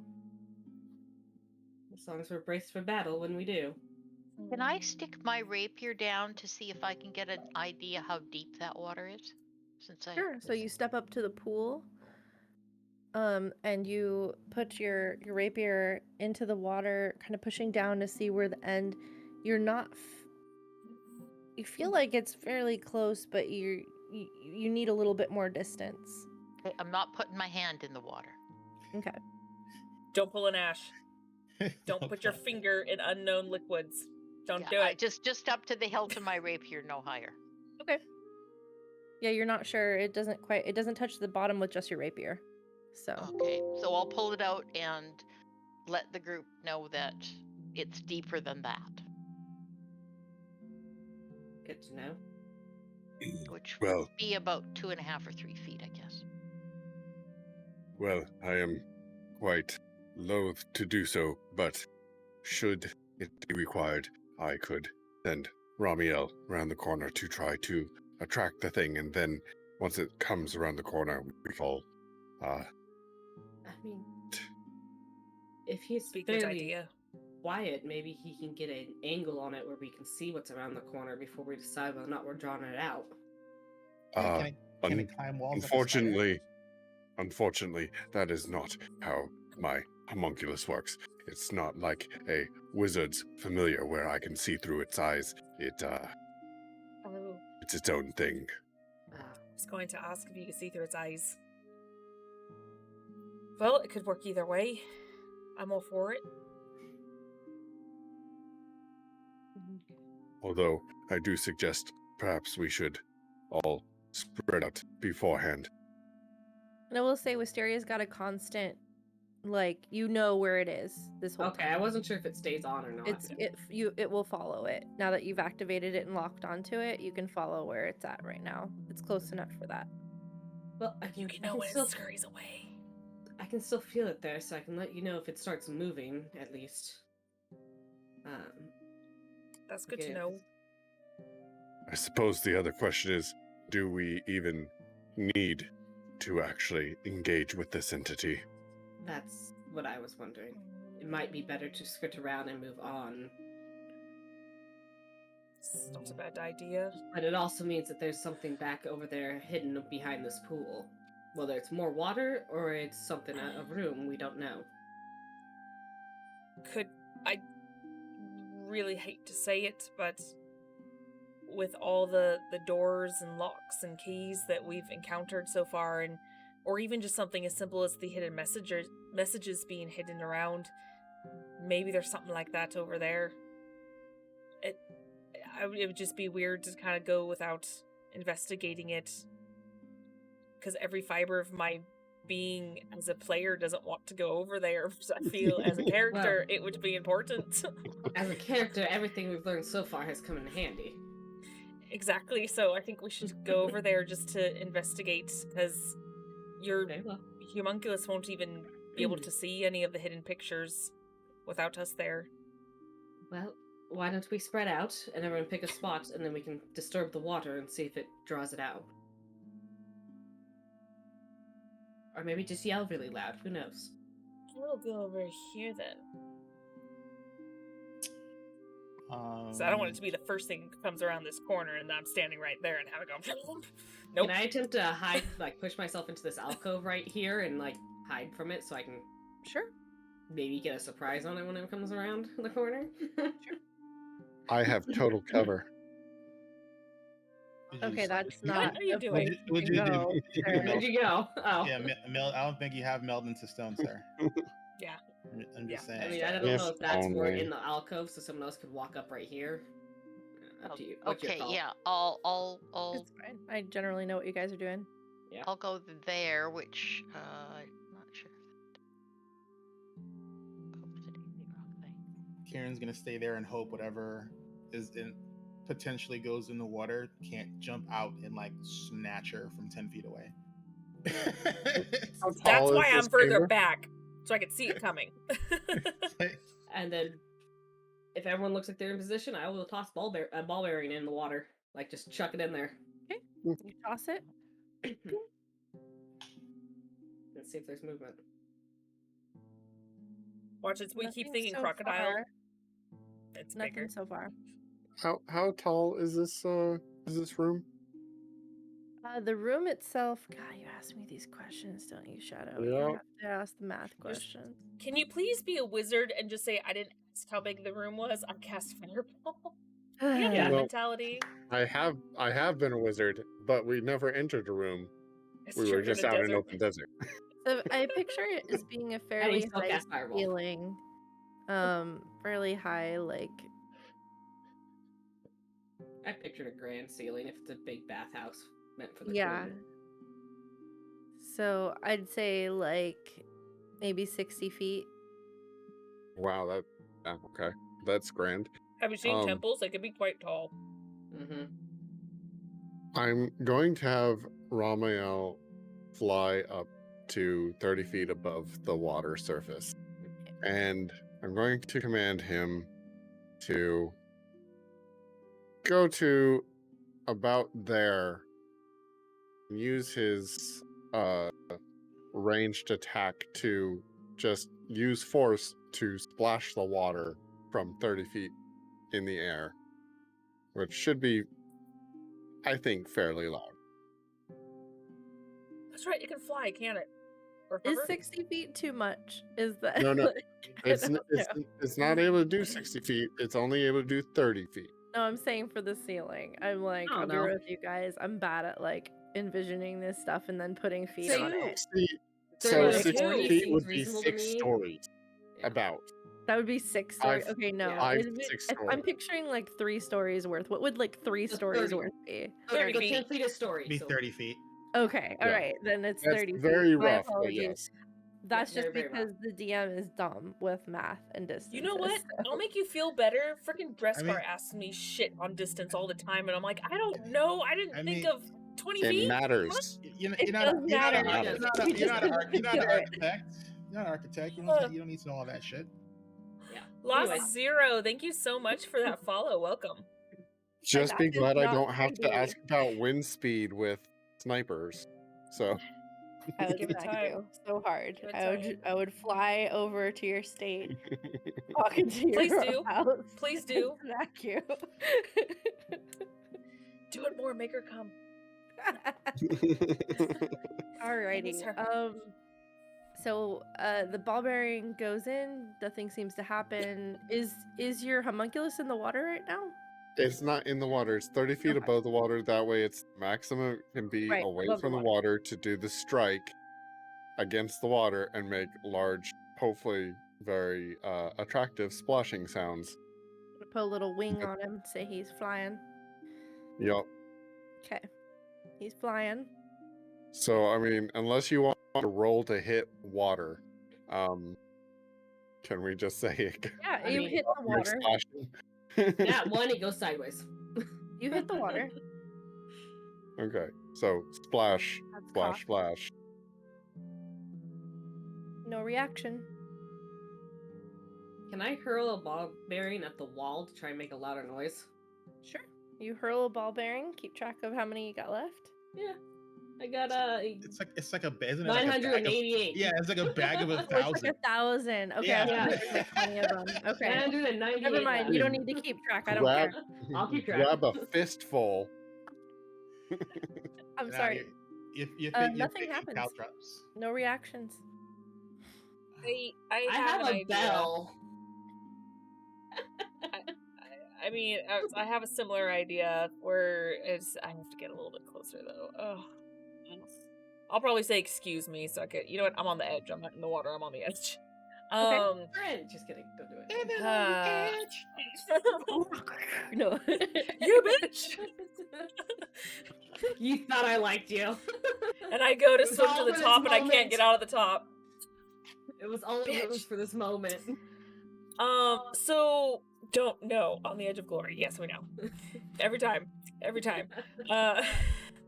So I want to use prestidigitation, and I want to make it sound like there is I'm just gonna pick a fish, like a fish splashing around, like very animalistic style things. Since I Does can that go on do for that like with, a minute too? Do you do that? for an hour. An hour. The fish is splashing, and I mean, you're not gonna. Are you gonna do that for an hour? No. But if nothing seems to react, I can actually stack and do because I think I can stack up to 3. Yep. 3 times. Yes. We'll go ahead and do some sort of like flickering light, like there's a flame around the corner, just like very like in the shadows, just flickering to catch its attention. as if something's moving closer. The moment I sense it moving, there's gonna be a whisper. It's moving. It's moving. Mhm. So you do begin to sense something's finally noticed something. Has it been rolling 2s this whole time? It's rolling really bad. It's It's becoming don't this way disturb now. me. I moved the wrong I'm thing. sleeping. It's Sail. Go figure. Undead perception is really bad. I'm waiting So for you you to sense be like, that it's coming. something is No, she said that. in the water and coming out like around here right now. It seems to be heading out. Wait, The where? moment it Coming start- around here? There was no ping. There was no ping. There's You no might be on ping. the GM Okay. layer. You might be on the GM layer. There you go. Yeah, that's when I'll Okay. back up. So and then it The moment it starts moved, I started. forward to where it sensed that energy, but you're not seeing anything in the water right now. But I can sense it. You can sense the undead energy in that area. But I'm guessing most of us cannot. I'll do the same thing. After she's saying like, oh, it's getting closer. I want to do the same thing, kind of like, oh no, it has to be a little closer, like I right feel like here. she's- I want to do the same thing I did, the splashing. I'm more so staring at the spot where I sense the energy with this very puzzled look on my face, like, what the hell? Stand the It fuck seems back. to be staying put. Damn it. So it's like right here. Yeah. Can I do? Can I? And we can't see anything in the water, right? You don't see anything in the water right now. I'll tell you what's for damn sure, Doctor. He can't see jack shit. Can I take like some? Can I want to take my rope and see if I can make a lasso and see if I can hit something with it if I toss it out there. Well, hang on just a second. We're trying to get this damn thing up here, and it's too dumb to read. Well, it's like it's sitting right here. It doesn't. It's just saying. We just staying can't there. see it. Go ahead. What are you gonna try? I want to like cowboy style lasso this thing to see if I can get a hold of anything. I mean, you can't see it, so you can. And I'm water taking is a guess gonna, off the you're gonna energy. hit water, so the rope is just gonna end up floating. Oh, okay. Because of physics, but I was wasn't sure if it felt like it was above the water, so it feels like no, it's you in the sense water. it's like under. Like you guys can't see it because it's underneath the water, and the water's a little murky. I was gonna say, how Point out to dirty is Crystal this where water? you think it Can I is. tell how far down it is? It's a little hard. The amulet doesn't exactly give you like feet or anything like that. You just get kind of a general sense. So you get a general sense that it's somewhere submerged in that area. And I was asking that based on before. The same idea as Steve I had him, or lean over to Crystal and be like, "Can you fire off a round in about that area? It's under the water." Yep. That's Go what ahead I and will roll do. an attack at disadvantage. Okay, so and that will be with my one of my palm pistols. Okay. It's just a crocodile just vibing. It's just vibing, just chilling. And it's like it's waiting for something so it can spring up. Maybe I don't know. Yeah. Oh, I know. Actually, I know exactly what it's doing. Come to think of it, is it within 15 feet of me? Pardon me. Why do you ask? Pardon me? Why do you ask? Because if it's within 15 feet, I could fire a round off with the blunderbuss, which is a scatter shot. It is not within 15 feet. Okay. You wouldn't All know right. that, though. So if you think that, I probably shouldn't have given you that information. Well, 'cause okay, Crystal but- won't know that. Oh, You don't know okay, how Crystal far away won't. it is. I don't know how far away it. Okay. No clue. Well, I've got a 40-foot range on my palm pistol, so I would fire with that. I think. Okay. One of those.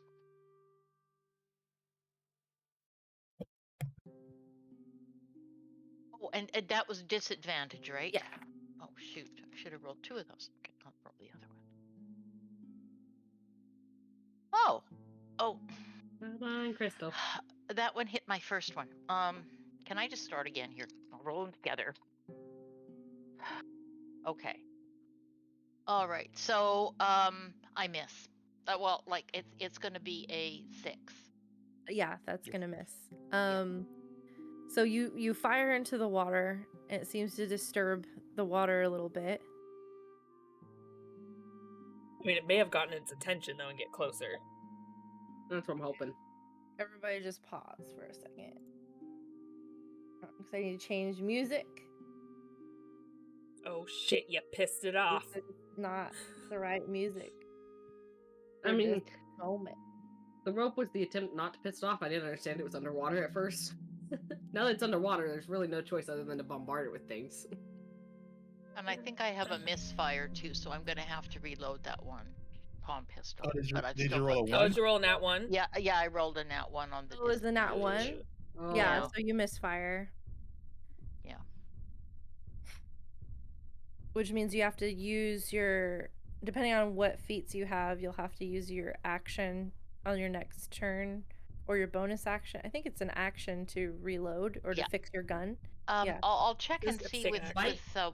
what I have now with my feats and things. What I Yeah, because if you there. have a, and I know there's particular feats that like help with stuff like that, but I think when you misfire, you misfire. I actually don't think anything helps with that, but I can't remember if it's like a bonus action or an act. I want to say it's an action that you have to take to I fix think your it's an gun, action. and you have to roll something. So go ahead and look that up real quick.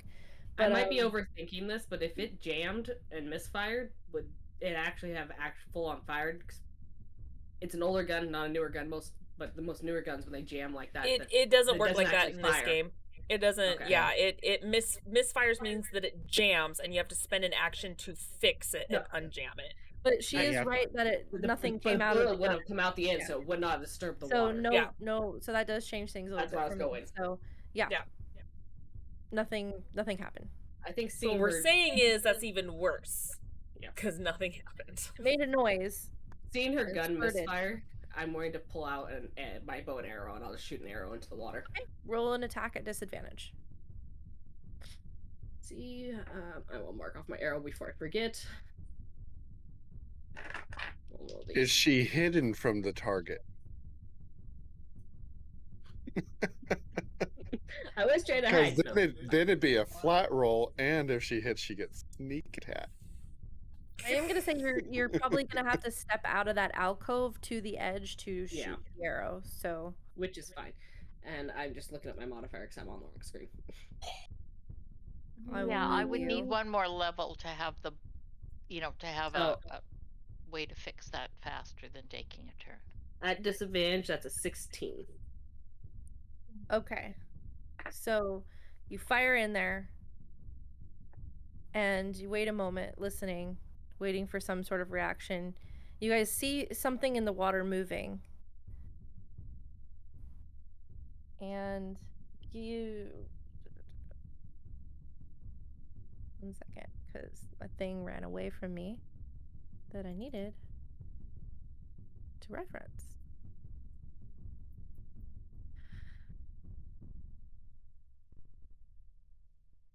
Some like Jumanji music happening here. I know, right?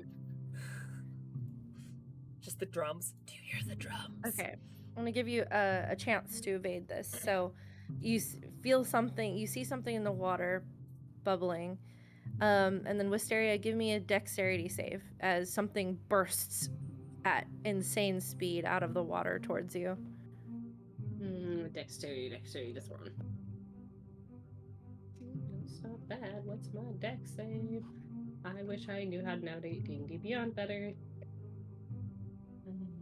Dexterity save. There it is. That's a 19. Okay, so you see this figure of this giant zombified crocodile emerges from the water, snapping, just barely missing you. Can you zoom in on that thing for us, please? Because that just looks like it's wearing a wig. Well, this is just a picture of. This is just a giant crocodile. Okay. From the dance, so it's not really like what it looks like. What it actually looks like. I know it does look like it's wearing a wig, right? I'll zoom in. But this is not what it whoops. What is that? What is happening? Whoa. Oh no. You're pasting. Just control Z. Whoa. Everything's Control Z. destroyed. That everything is just Let me gone. get that out of the way.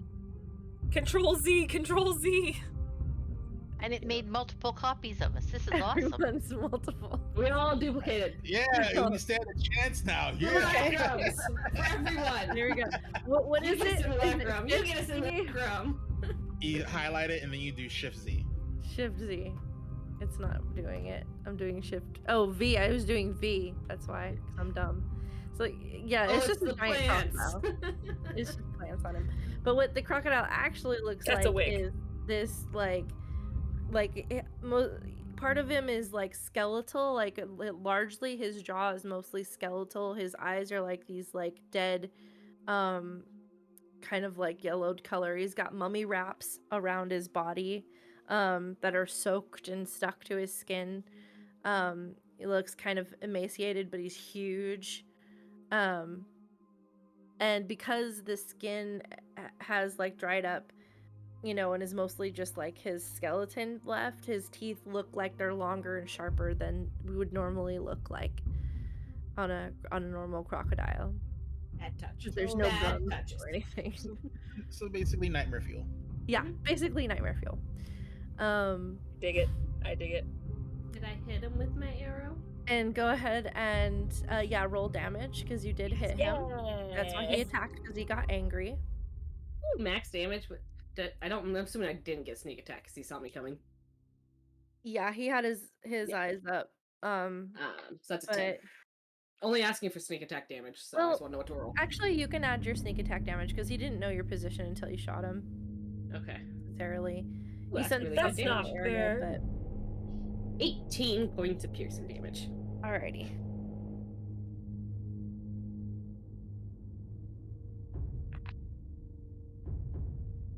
And Now then would be a time to can- have statistics. Let's go ahead and roll for initiative, everybody. Which one of you die? Don't wanna fuck me up. Not you! Let me add everyone to the tracker. Decent initiative roll for once. Oh, does your homunculus get his own turn? I forget how that works.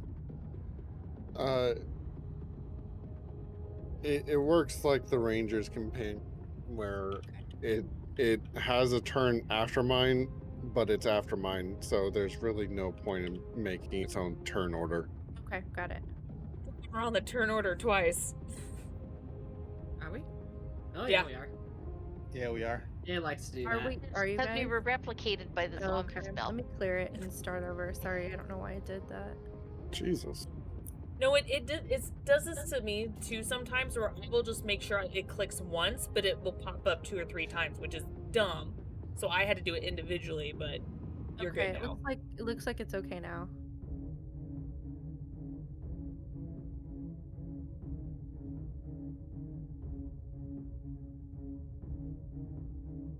There we go. Kept tapping the wrong thing on my keyboard.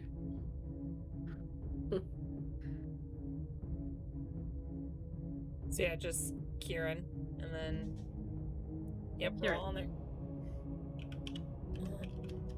I was waiting Ooh, until nice. everyone did theirs. That's yeah.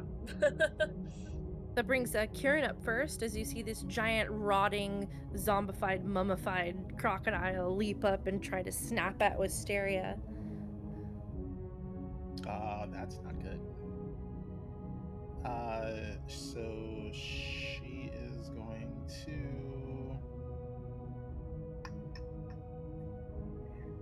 No. Oh, sorry, hold on. He has.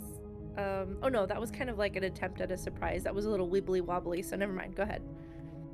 I mean, I mean, Alrighty. wibbly wobbly. Yeah, I was playing around with wibbly wobble rules there for our Alright. situation. It's all good. So Because I was gonna say he has multi-attack. Wait, but I'm like, not in that situation.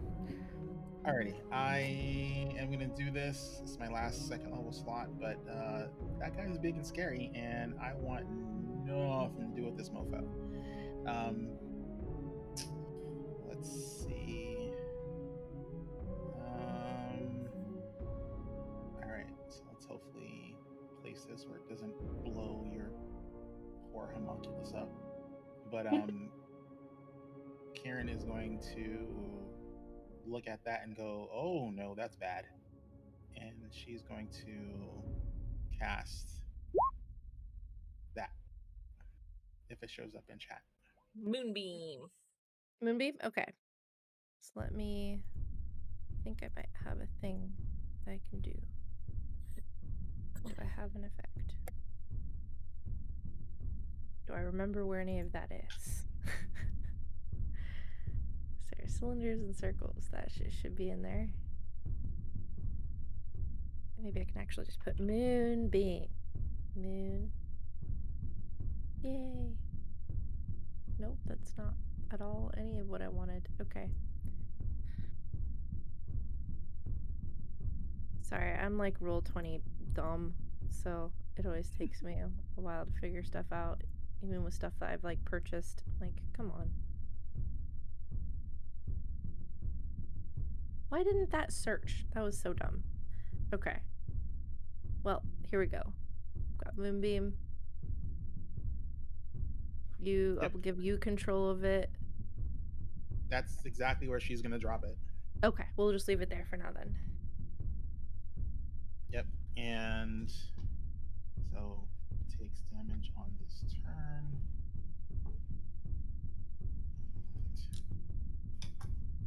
God damn it. Oh, well, I have to grab that later. Drop the D10. Man down. There's it's like the lighting in my living room is non-existent, so. Oh, wow, that's a fucking awesome roll. So that is 17 points of damage. Nice. Radiant damage, right? Yep. Okay, so you see that seems to be the creature screams out in agony. It has to make a Constitution save. If it fails, it takes full damage. If it saves, it takes half damage. Okay. Nat 1. Oh. Ouch. Full damage, please, sir. All right, so it takes all 17 on each. So on each of my turns after I cast it, I can spend an action to move it up to 60 feet in any direction. And any creature. So the first time on his turn is engulfed. And then when its turn comes up again, he'll have to roll his con save again to see if he's within the range, exactly. he'll take the full or half. And then you roll the damage again. Yeah. Yep, if it starts his turn. And then... But he immediately will take that damage upon placing that on him. And that was significant damage for him. As you see that the radiant damage seems to burn off parts of his mummified flesh more efficiently than you would expect. They don't have a bonus action cantrip, so that is my turn. Okay. Dr. E. Well, Dr. E, due to certain conditions, cannot actually do jack shit right now.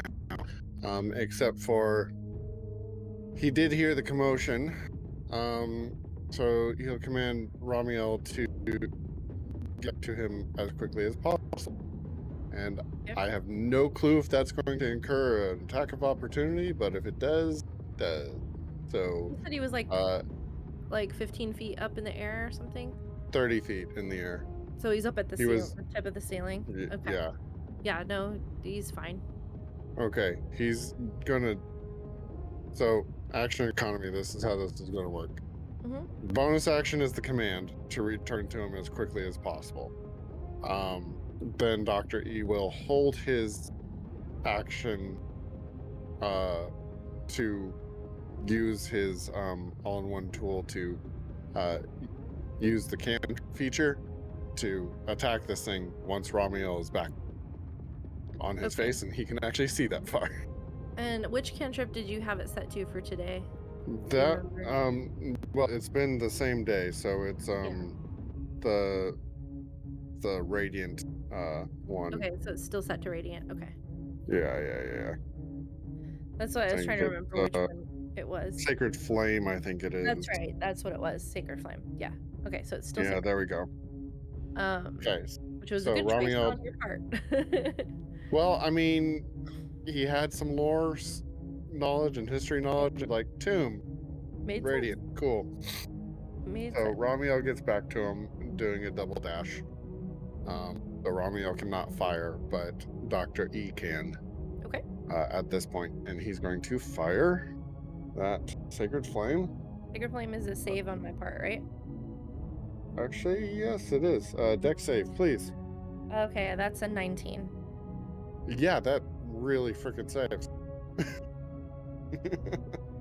He's got really shitty decks too, but I rolled high. I mean, it happened. So that is my turn. Alrighty. The crocodile is going to try to bite Wisteria. Yeah, I knew that was coming. So that's gonna be high math. That's over 20 to hit. Yeah. So, and I'm gonna roll the damage, but he's also trying to grapple you. So I need you to make a strength. Acrobatics? A strength or what is it for grapple? Athletics or acrobatics? Yeah, I think. From my end, I think it's athletics from their end. Yeah, athletics on my end, and then your end is athletics or acrobatics. That's right. Yeah, I'll take the acrobatics. Okay. I will try. Oh, fuck. Don't bother rolling, that's a natural 1. Okay. So you are grappled. Yeah. And I mean, there's no way that you're not going to beat me on that. I mean, it's a total of 7, but there's, yeah. It's a natural 1. So you take... Fine, it's all fine. 13 points of piercing damage. Yeah. And 2 points of necrotic damage. Yep. And you are pulled into the water. Yep. Are we using the special drowning rule still? Yes. Okay. I gotta pull this up again. I can pull them. I can put those in the Discord if you need. I have the doc still. I said that actually. Both the crocodile and Wisteria disappear under the water.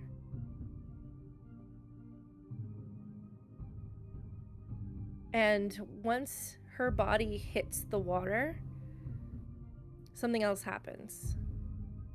The doors up above what you came in shut, and spouts all over the corners of the room start filling the room rapidly with water. And maybe I don't have them. Yeah, can you drop them? I'm not finding them. If you don't mind, because I'm... Oh yeah, everyone's gonna need it, so... Potentially, yeah. Oh. Biggie B, thank you so much for that follow. I finally found him! It also needs to give me a con save because it started its turn in the Moonbeam. Thank you. So I posted the homebrew drowning and suffocating rules for everybody. This is an involuntary entry in an environment where I can't breathe, so I have to make a con save according to these. Yep. And my con save is an 11, which fails the DC. So on failure, it receives half the breath points that you normally start with. Yep. And I have to read through to remember what my breath points are.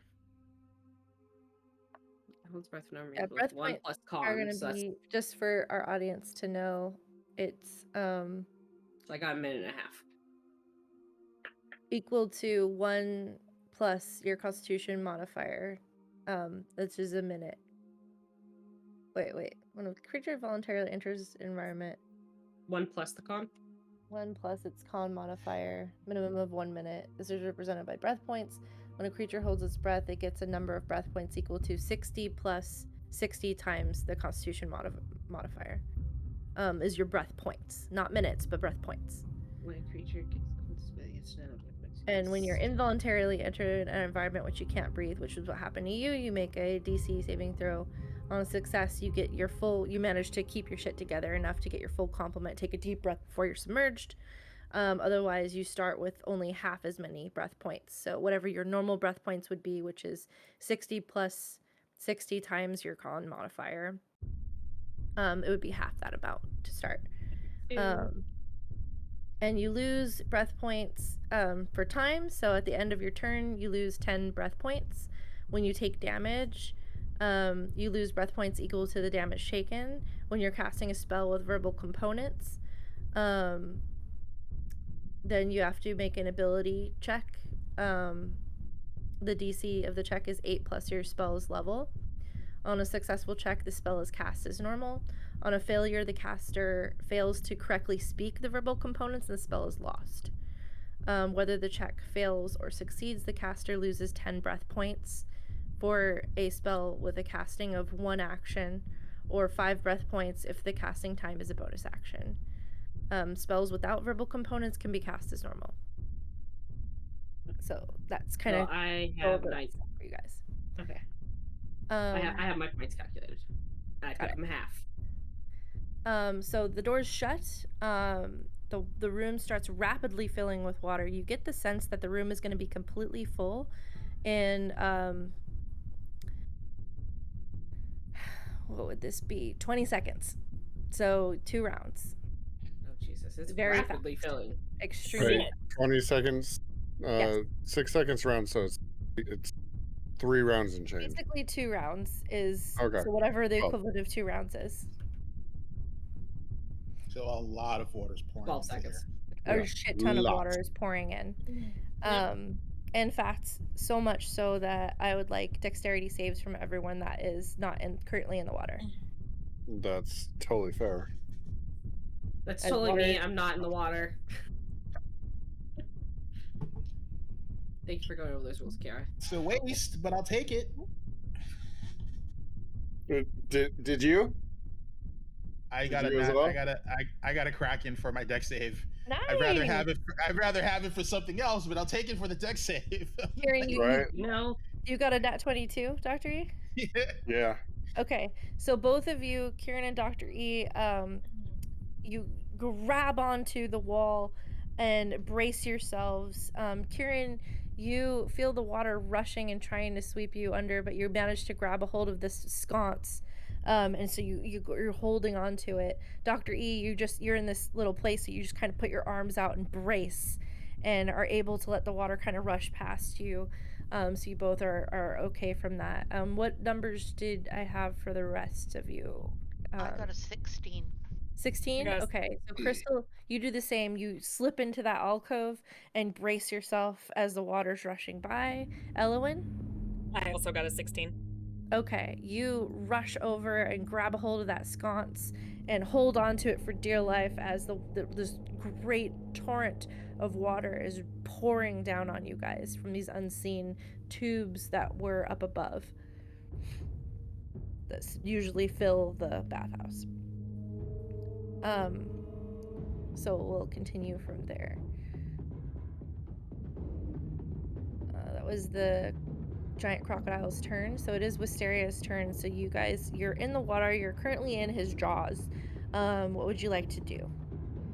How well do I see through this water? Like, can I see back up to where I was standing? Or is it drag me down so far that I can't see no more? Now that you're under the water, you can see past this, like, there was this layer of muck just along the top that made it hard to see. But now that you're underneath it, it's a little dark underneath the water, but do you have dark vision? I do. Okay, so you can see some things. Do you want to give me a perception check to kind of assess the situation?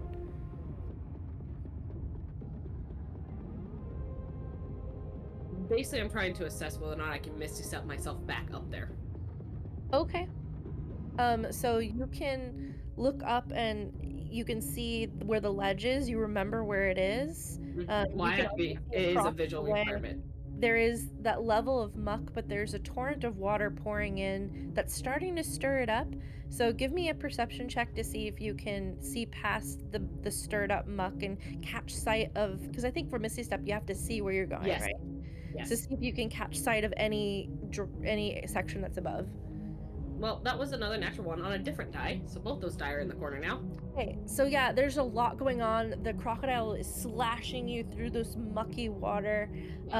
It's clear in some areas and murky in others because everything's getting chopped up. You just can't quite So. see any clear edge of space. You're not even sure if you're right side up or upside down right now. You Yep. are all just turned around under this water in these jaws. I think with being so turned around, she's going to give up on that idea for right now because she can't even make heads or tails of what direction is what, so she couldn't even teleport to like a different place in the water right now because she is so confused. Yeah, you're pretty disoriented. Are we going to call that my action, or what would you like to call that? I'll allow it if you want to try to break free or attack it. I want to attack it because I think her next instinct would be attack this thing to get it off me. Okay, go ahead and roll an attack and tell me what you're attacking with. She has a rapier. You're using your rapier? Yeah, I'm guessing the short bow. She probably would have lost a short bow somewhere in the scuffle, so I'm guessing it's floating down to the bottom of the water, which sucks, but it is what it is. Yeah, probably. Let's be honest, with all of that disorientation, she probably lost hold of her bow. That's fair. That's a 17 to hit with the rapier. Okay. So I will say that as you go to grab your rapier, you feel the amulet pulse. And what did you get to hit? 17. 17? Okay. Yeah, you feel the amulet pulse as you slash it. Or where are you hitting it? Go ahead and describe that. Well, I picture, given the size of its mouth, I'm probably most of my body's inside the mouth. So yeah, he's probably got you by like your lower half. Okay, lower half. Then she's coming down on any there's no soft tissue left on this thing. So she's coming down on wherever it's got a hold of her. So she's going across the snout. Okay, so you go and you slash, and you can feel it make good contact. And you see when you make the contact, the blade flares up with this like ultraviolet light. And your amulet glows. And go ahead and roll your damage and add a d4 of radiant damage on top of it. So that's going to be 9 piercing and 4 radiant. Okay, you see the radiant sears into the flesh. And then bonus action, she's going to yank out her dagger and come down with that as well. Just straight down again. With a... Nope, that's a 9 to hit. I doubt that hits. So you take the dagger out and you're aiming for like its eye, but it thrashes back and it throws your arm back, and unfortunately you hold on to the dagger, but your swing is just thrown off. Yep. And all that's right. what I do. I take the short bow out my inventory. Crystal, there's a torrent of water. You're bracing yourself as it's filling up the room. Your friend has just been taken underneath the actual pool section. What would you like to do? Okay. Wow.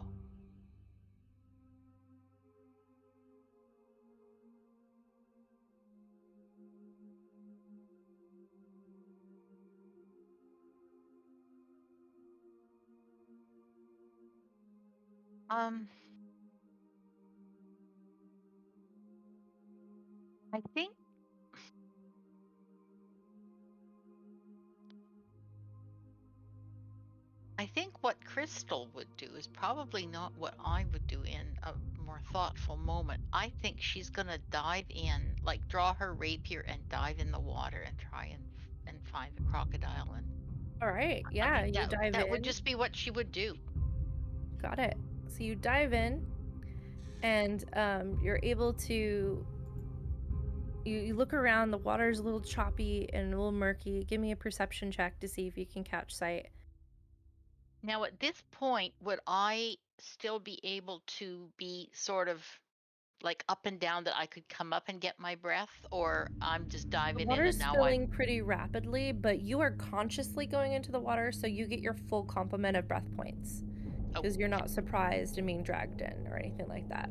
Alrighty. So you take a deep breath and grit yourself, dive in. What'd you get? A kraken plus, and what was I rolling? Perception? Yeah. So that'd be 24. Okay. So, whoops, I did not mean to take all of you guys to the wrong layer. Hold on. meant to reveal things. Okay. The other So layer's drier. We'll go there. And the moonbeam, by the way, does go through the water, so it's still hitting the crocodile from where it's at right now, because it has to move out the way because it's a column of it just dove glory. down with its prey. It didn't move because it's an idiot, and its person is an idiot who didn't move it. So luckily that's happening still. So Crystal, you dive down and you see Wisteria in the jaws of this thing. The moonlight spell is kind of illuminating it a little bit, which helps cut past all this murkiness. And you also take a moment to glance around, and you notice that there appear to be 3 grates on the bottom of the pool, and see whatever other details you're able to make out here. Are the grates closed or open?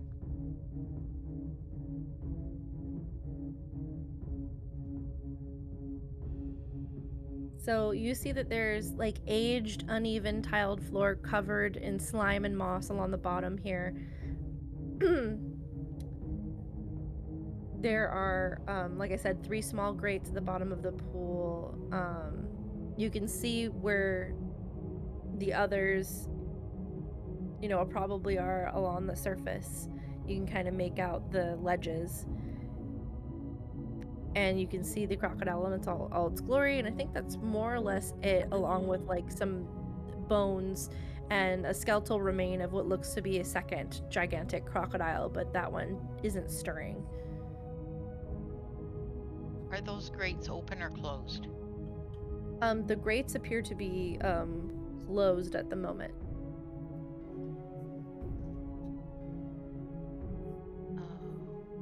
Okay. Would you like to roll an attack, or what would you like to do? I'm just gonna put her. Would I have enough actions to roll an attack, come up to the surface, and tell the others about the grates, or no? You can attempt to do so. There's a lot of noise, so I will have to have you make a performance check when you raise up to see if your words are able to be heard. But I'll allow you to make an attack and then use your movement to get back to the surface, and I'll give you a free... Well, you already did perception, so your free check's already kind of used. So on your next turn, you can be ready to shout out something if you like. Okay, all right. We'll do the attack.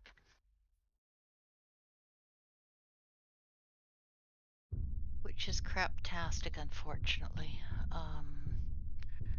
So that's going to be 8. Okay, so that misses. So you go to take a swing, and you feel, I think melee weapons actually need to be at disadvantage underwater, if I remember correctly. Yeah, they do. So regardless, it probably would have missed. We'll do that going forward. The only exception you want me to trident. fix mine? Okay, that's true. Huh? You want me to fix mine? I can roll a second one to see if it hit. We'll keep it. It's fine. Okay. It was a cool moment. That is my bad for forgetting it. Just going forward. Would that apply then too if I was to actually... Can I fire a weapon? Like if I was to fire one of my guns, would that still be disadvantage underwater too then? Just so I know going forward. Your guns are based with gunpowder, so they do need oxygen to fire. So I think it would be your guns probably won't work underwater. Ranged weapons are also with a disadvantage underwater. Okay, so miss, and then I'm gonna surface, and then I'll get ready to yell that there's closed grates on my next turn. Okay. So yeah, miss, you raise up, take a deep breath, and we'll end your turn there. Ellen, I saw the grates. You just saw Wisteria get dragged underneath by this gigantic zombified crocodile as water pours over you all, filling the room rapidly. What would you like to do?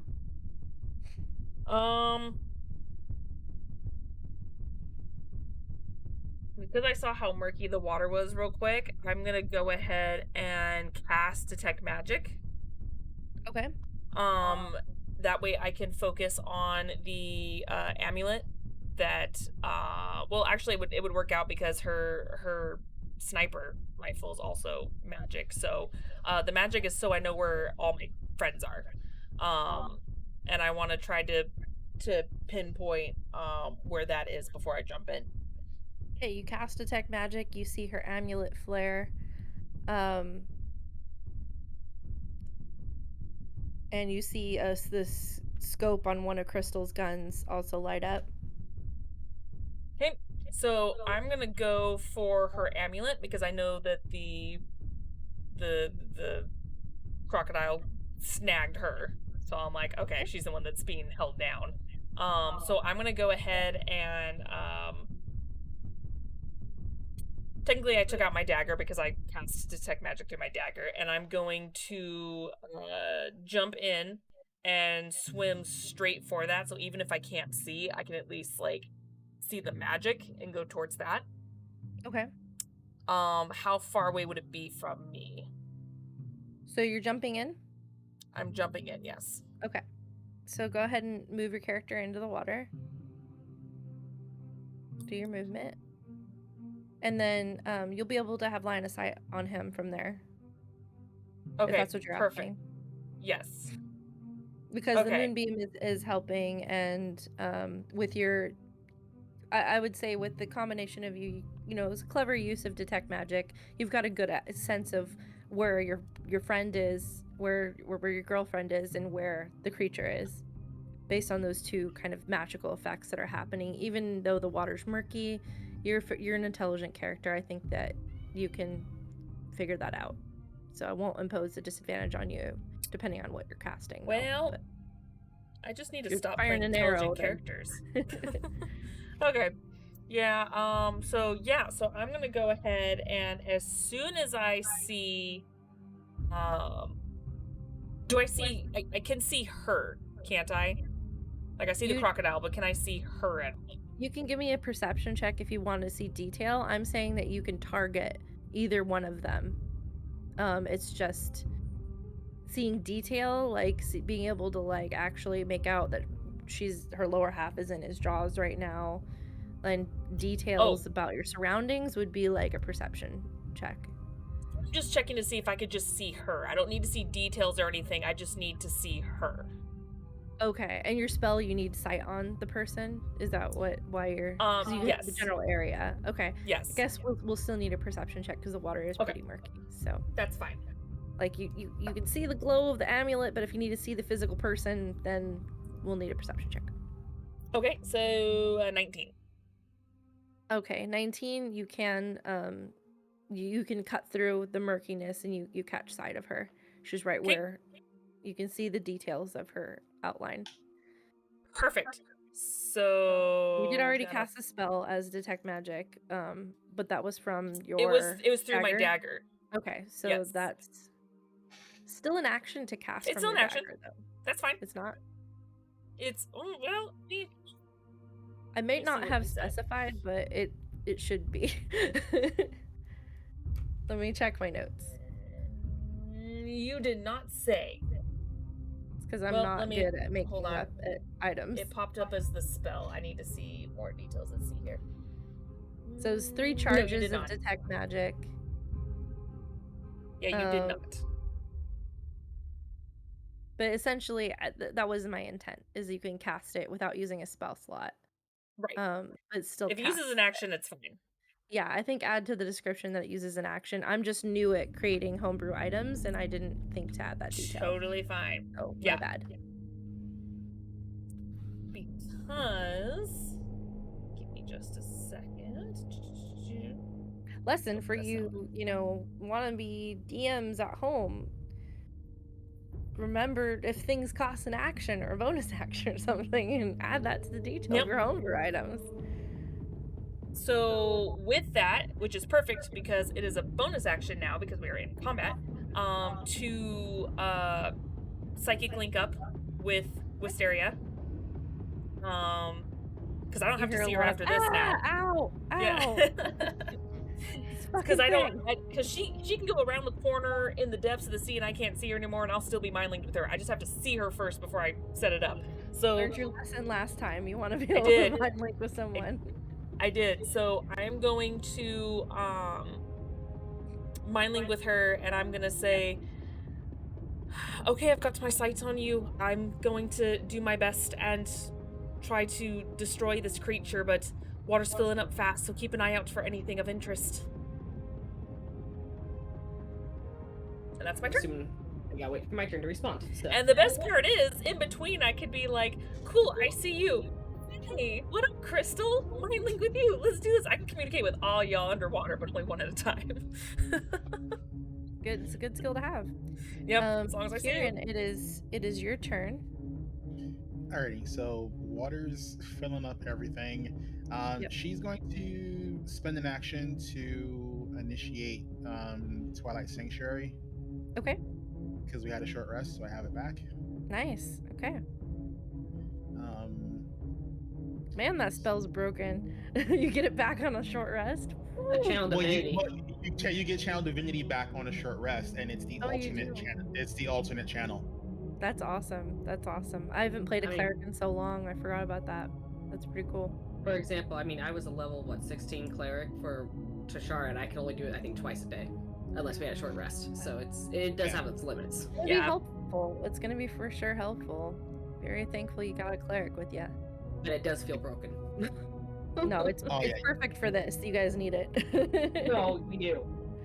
So she's gonna do that, and then so that's her action, and then let's have a bonus action spell that's useful. Can you pop that into the Roll20, Azarin?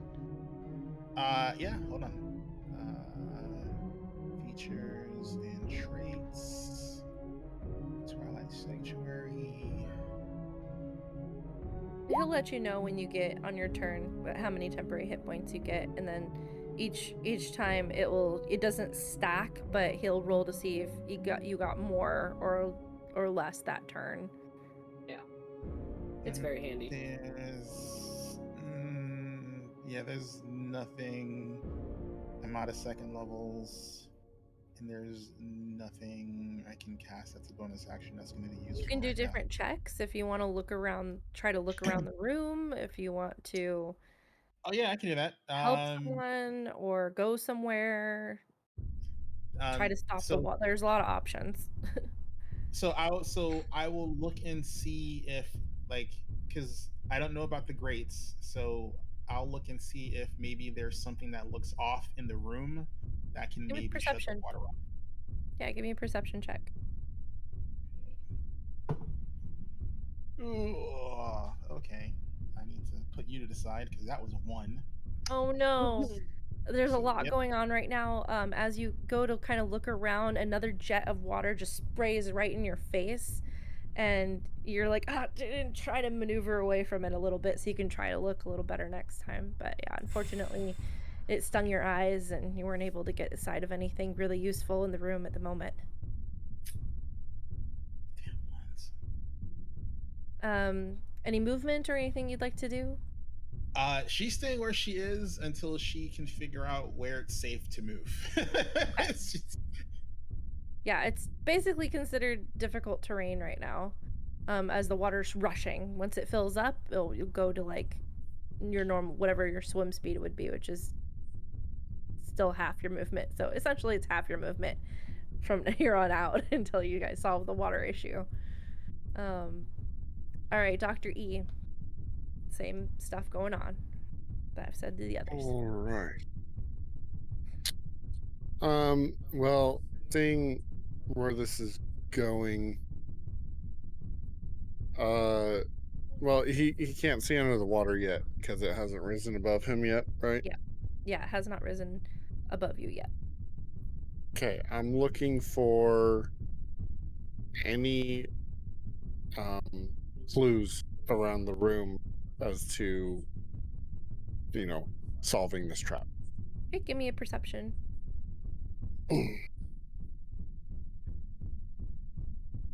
Let's see. There you are.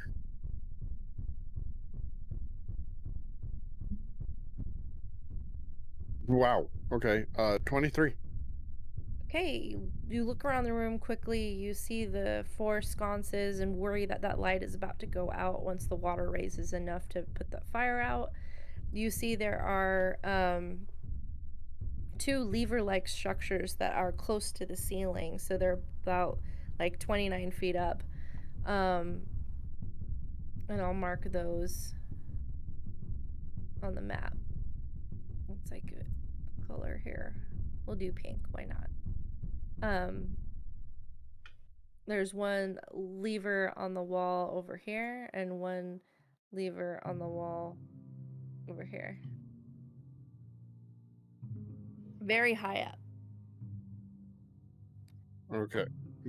Very high up. Okay. These are gonna look like rocket ships, but they're levers. It works. So Dr. Kieran, you're not in the water yet, right? Nope. Dr. E will call out to Kieran. Kieran, if you look up towards the ceiling there, you'll see I think we need to reach those and pull those. And he'll start moving towards the other lever. He's gonna double move, actually. Okay, Number it's half movement. difficult terrain. It's difficult terrain, so you have half movement right now. Oh, Just keep that in okay. mind. Does Kieran still see the lever because it was pointed out, or do I have to wait until my turn to see if I see it? Since it's pointed out, we'll say that you can see. You're in a position where you would have sight of both of them. So. Okay. I just wanted to ask because she rolled a 1, so. Yeah. It's just like. You kind of like, rub your eyes for a second and look, and he's pointing, so you can get the general directions, even if you can't make the details out. You know where he's pointing. We'll say that. And Dr. E, give me a dexterity save as you're moving over there. Okay. Also, are these levers like in an up position or currently in a down position? They're kind of like sticking straight out. Like they're on the wall and they're sticking. Well, I guess they're kind of up right now. Okay, so dex save right now is 15. Okay. So you lose your footing and are swept into the pool by the water. No. Isn't your mask basically like scuba mask? It's air. It helps me breathe clean air, but it's not airtight in that sense. The correct answer was supposed to be yes, so hang on, buddy boy. Well, technically, yes. So you're walking along the edge, trying to get over there quickly, and the water that's rushing through is just a little hard for your footing, and there's slime and buildup that's on the floor, and you slip on the tile, and it pulls you into the pool from the torrent. This is a sudden being pulled underwater, so you need to roll your con save to see. I think it was con. Yeah. Mm-hmm. A con save to see if you have your full breath points or half while you're underwater. Total 19. Okay, so you make your constitution save, so you feel yourself being pulled and quickly go hold your breath as you're dunked underwater by this torrent. Okay. And it is the giant crocodile's turn on this turn, which was associated with the trigger moment of the water. So that was when he pulled her into the water. You feel the water rising up, and it is now those of you. So Kieran, you are now essentially treading water, as it has gotten to be like it's about like 15 feet away from the roof. Okay. So you still have air, but you know that in like basically by the time it gets back around to, for mechanics reasons, by the time it gets back around to the crocodile's turn once again, the room's gonna be completely submerged. Right. So you can tell that it's pouring in pretty quickly. The croc has got a juicy piece of meat still in his jaws, so he is going to. Has it still decided not to move? Disoriented to leave. He's going to chomp. Go ahead and roll your moonbeam, because he's too dumb to leave just the moment. I'm very happy he's too dumb to leave. It's like, yes, please don't leave the movie. Ooh, wow, that's a good roll. That's 17, 10 and a 7. That hits. Go ahead and roll your damage. I did 10 and a 7, 17. Oh, I thought you had. It's con. Oh, It's con his for is half. already hitting. Yeah, my brain just went blah. So 17. And that's gonna do even more because it's radiant damage. So that's a nice, beautiful hit from Karen's moonbeam. As you see, so Crystal and Elowen can kind of make out this like flash of light from the moonbeam, and you see like the creature start thrashing, and it cries out in this monstrous sound of pain, and it thrashes a little harder at it as the light flares up, burning it with this radiant energy. Heck yeah. It ain't. You see pieces of it starting to like fall off pretty rapidly now, but it's still going. It's still going for that chomp, but it looks pretty rough, like it got messed up by that hit. It is going to also move because it did not like that. That did not feel good to it. Finally. So it's gonna kind of go over. The water is submerged in this whole area, so he's gonna kind of try to move pretty far away from it with his movement speed, taking Wisteria with him. Apparently the moonbeam too. Oh, I did not mean to bring the moonbeam. The moonbeam can stay his ass over there. Nope, I think it follows it. Where was it? It was like right there. It was yeah. It's right there. Yeah, right there. Okay. I had right. I love how I pointed on my computer screen, and I'm like, no one can fucking see what I'm doing. No. No, we can't. I'm like, it's right here. It's right here, guys. Oh, no one can see what I'm doing. It's okay, Blondie. He's gonna move like.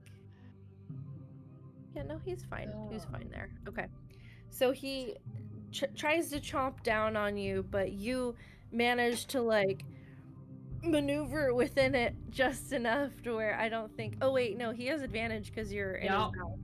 Hold on. Yeah. He was gonna miss, but no, that definitely should be rolled with advantage. 15 to hit. That hits. Barely, but I have an AC of 15. Oh no! 15 AC. I will keep in mind we need to get some AC boosting things for Wisteria in the future. I will roll 10 hit points for you because no one's had to use it yet, so you will have 7. I mean, it's not the end of my turn. Yeah, this is the turn right now.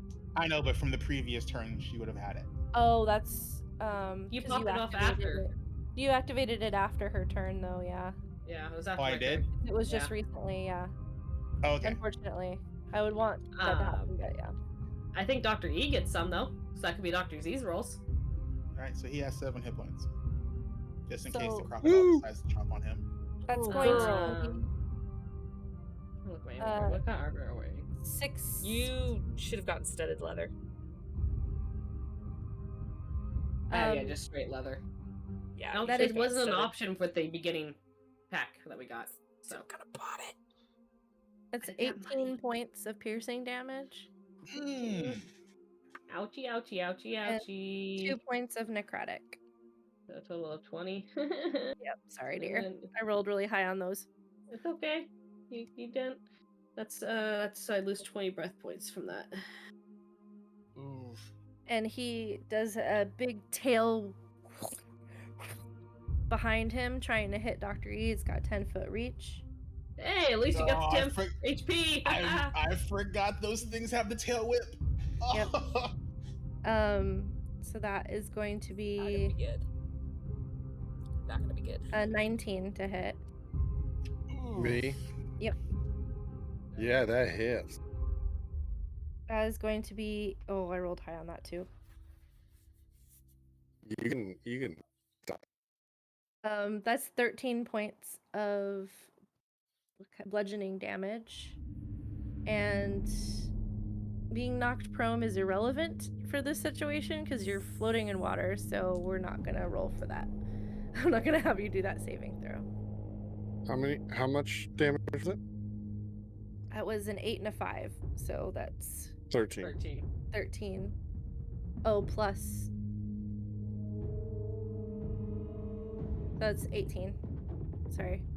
18 points of damage. Yep. Going through temp HP first. Bludgeoning damage. Don't forget that reduces your breath points as well. I have no idea how much that would 60 do. plus So- 60 times your con mod divided by 2 is your breath points right now. Yeah, what's your con mod? Oh no, it's not divided by 2. Con mod is 5. I made my save. So it's 300 plus 60. You have 360 breath points. Mm-hmm. You lose 10 points a turn, and you lose any damage you take. Mhm. And there's other stuff for spells. Okay, so I lost. It's posted in the Discord server too. I had to make notes on my piece of paper to help me. Keep Yeah, track of sorry, it. it's a little complicated, but I wanted to create a system that had a little bit more drama to being underwater, because the 5e underwater system is like, oh, we're underwater, whatever. I've got like a whole That's like what 3 that minutes is. or whatever. Like that's like 30 rounds. So it's just there's no drama. There's no suspense. There's no like danger. Really fast. Danger. Kira, you moved the lever.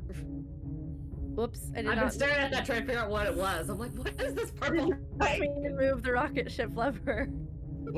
Sure, we'll call it a rocket ship. That's what I see.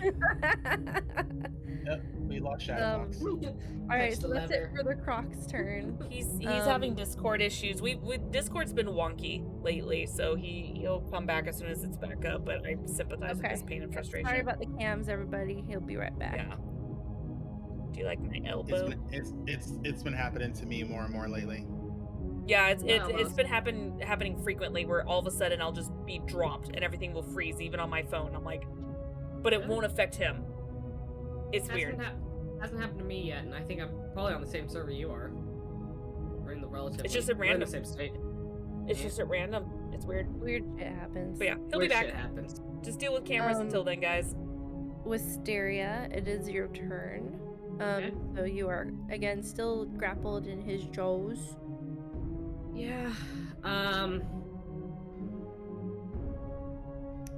So my response back to Elowen would be, which I'm hoping is a free action. I can just go, I'm not going to be much help to you. I can't tell which way is up or around. I am too disoriented right now. Because I'm going to carry that over, because I feel with the natural one, she is still disoriented. That doesn't come back. Yeah. That does not come back easily when you're underwater.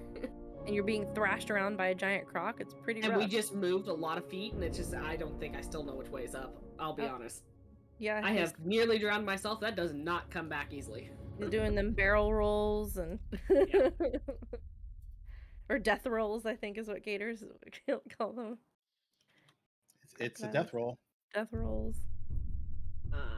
So I'm going to.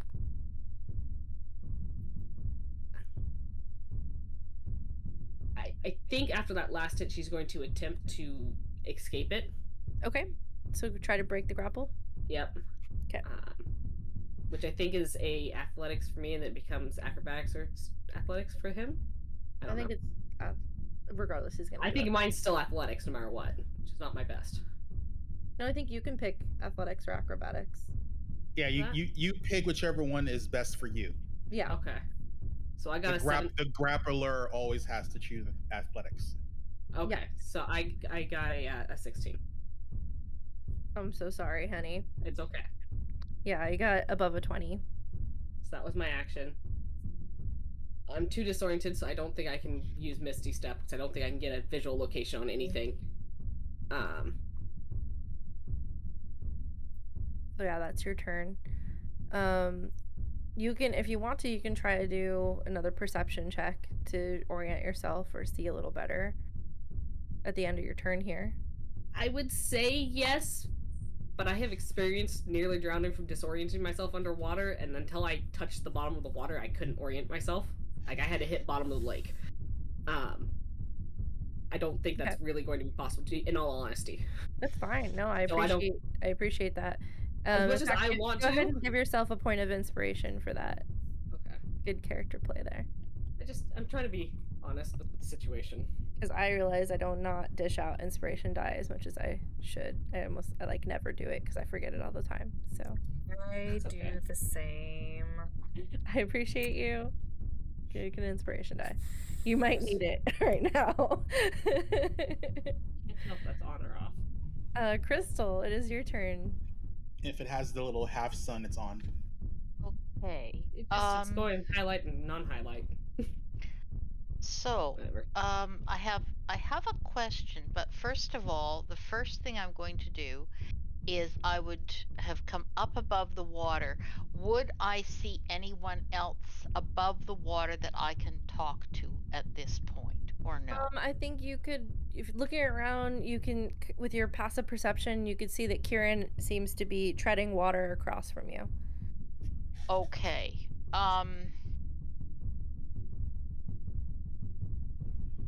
But it Elowen, would are you be above water too? I thought you were underneath, or did you No, go back up? I jumped in. I got So kind of you're still underneath the water, right? yeah. Okay, that's what I thought. So You you're just not waved, and so I was like, "Are you above the water too?" I'm No, I'm in confused. the water. okay. I was like, she probably So could see me. So there's nobody I can, other than Kieran, there's nobody I can talk to above water. Just Kieran. Just Kieran. Okay. And because it's my turn, she wouldn't be telling me about the levers, right? Not yet. Not yet. Okay. Mhm. All right. So what I'm going to do is I am going to shout to Kieran that I have seen 3 grates at the bottom, and I'm going to dive and try to open them. Okay. All right. So Okay. you shot that. Can, You dive can down Karen shake her head as a reaction? like a nod. Like I want I'm like when she says I'm gonna dive, Karen wants to go no because she knows where the levers are. Okay, sure. Yeah, Crystal, you see Kieran is going like this quickly. Okay. I'll allow you to say something in response, Kieran, if you want to. It just She has to be quick. She goes the lever, and she's gonna point to the lever that's near her because she's Crystal, now you the follow closest where person she's to the water. pointing, and you can see there is some sort of shape. The sconces have been pretty much doused. There is some light coming from the moonbeam spell, but you don't. Do you have any like night vision goggles on right now, or any kind of dark vision available to you, Crystal? No. So The only you can thing I see. have is the infrared on the scope of the one rifle. That's all I've got. Okay. So you can see there's like a faint shape of something up there, but you can't make out details. But Kieran says levers and she's pointing in that direction. Kieran is also pretty shaded, but you can see the moonlight spell is giving off enough light for you to see the shapes of her body. And so you can clearly see her where she's pointing. You can see there's something up there. You just can't see the details of it. Of where the 2 places that she's pointing. But you know the general areas. And you know she said Okay. lever, so you have that information. All right. Difficult decisions. Okay. I think, as in terms of Crystal, I don't know that if she would have the wherewithal to work out that, oh, well, Wisteria might have Misty Step, and if she knew where I was, then she could use it, etc., etc. I don't think that Crystal would be in that headspace. I also don't think I've used Misty Step, but I'm not a normal spellcaster too. Yeah, like it's a racial trait for me. And I don't know that it would. I think it would be metagaming to say that I would do all that. So I think what I'm going to do, because I have one of the climbing kits, is I'm going to try to get out of the water or move over there and use the climbing kit to try to get up to the try to get up to this wrong thing here. So there's the nothing little pointer really thing. You can maybe try to use the climbing kit to hook onto the lever and pull on it down if you want to, but there's nothing to latch onto to climb up there. However, the water is filling up rapidly. You feel like you're going to be brought up there regardless soon. Okay, well, what I will try to do then since I'm not at that point yet, is I will try to grapple.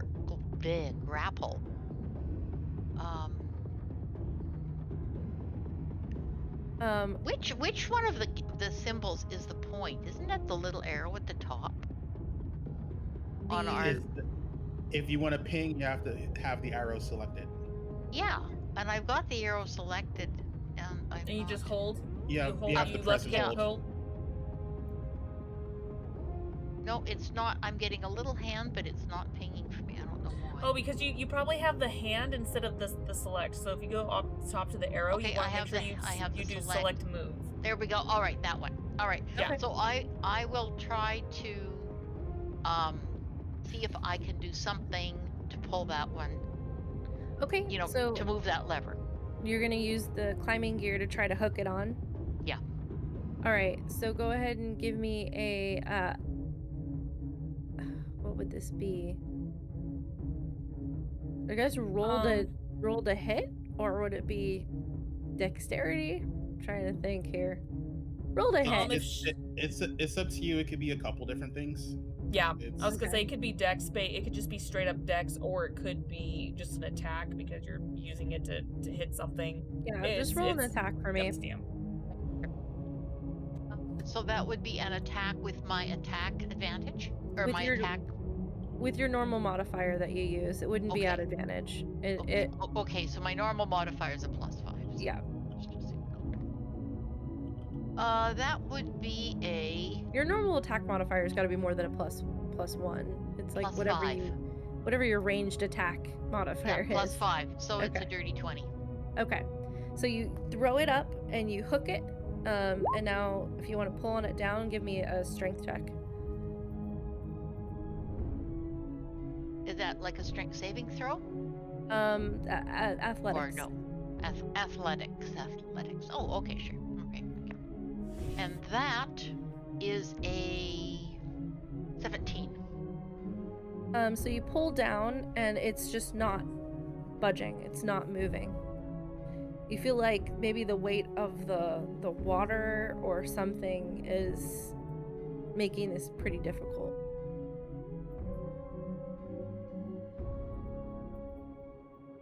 There's something you're just not able to pull it down. Okay. Can I say one thing to Kieran? Okay. I'll say it's not moving. Maybe it has to be both levers at once. Because based on everything we've seen, it's been pairs and twos and things. I think that would be a reasonable thing that I would come up with. It's fair. Under duress. Yeah, no, Crystal will totally put that together, I'm sure. But did she tell me there was 2 levers? Did she tell me? Yeah, she pointed out. No, I pointed to the one. I pointed to the one lever because she said she was gonna dive. Oh, yeah. And then I pointed. You moved quick. Then she said no, the lever. Okay, so then I can't say that. What I would say is it's not moving. Okay. And I think that's it for your turn. Yeah. Mm-hmm. Unless you have some movement you want to do. But no. Okay. I'll just hang around there. And then we're gonna finish up, just so you guys know, we'll be finishing up shortly. So I know we haven't taken another break, but we'll finish up shortly once we get back to the crocodile's turn, because something's gonna happen, and then we'll kind of pause there. But let's see what we can do before that happens. Elowen? I really wish I was before them because there's so much I want to do, and it just changes everything every time. So because I can sense everyone just moving around because of the magic that everyone possesses, I'm just like, where the fuck is everyone going? Yeah, your detect magic's still pinging hard right now. It's just like, yeah, because that's just 10 minutes, so I'm just like, they just went up, and now it's just Kieran's flail and her holy symbol and Dr. E's homunculus and lots of things. This is how I keep track of my friends. Y'all have GPS now. So can I see what they're doing? Can I see what Crystal was doing? Because I was actually going to turn my attention to her and say something for my next turn, but then she shot up, so I'm just like, oh, You Okay. can see her legs. She's kicking. She's treading water above you. Okay. That's still seeing her. Didn't say eyesight, just sight. You're close enough to her, underneath her, and the moonbeam spell's close enough to where I think you guys can make out that detail. So okay. So I will switch my mind link with her and go, okay. Did you see anything? You just suddenly jutted up? Can I reply? Go ahead. Okay. I will tell her I saw 3 closed grates at the bottom, that I went up to the surface. I was going to tell Kieran, I told Kieran I was going to dive. Kieran shook her head and told me there was a lever. So I'm trying to pull the lever. Yeah, I'm letting responses just so that things can go a little faster. Yeah. All right, do you need and the a helping lever's hand not then? moving. Okay. So if you want to do anything else, you might want to do it. Which lever were you going for, by the way, Crystal? Okay. Well, Just going for the top one that was pointed to me was this one. So that's the only one I'm aware of. Because I can't see well enough to know, and Kieran just pointed out one. Okay.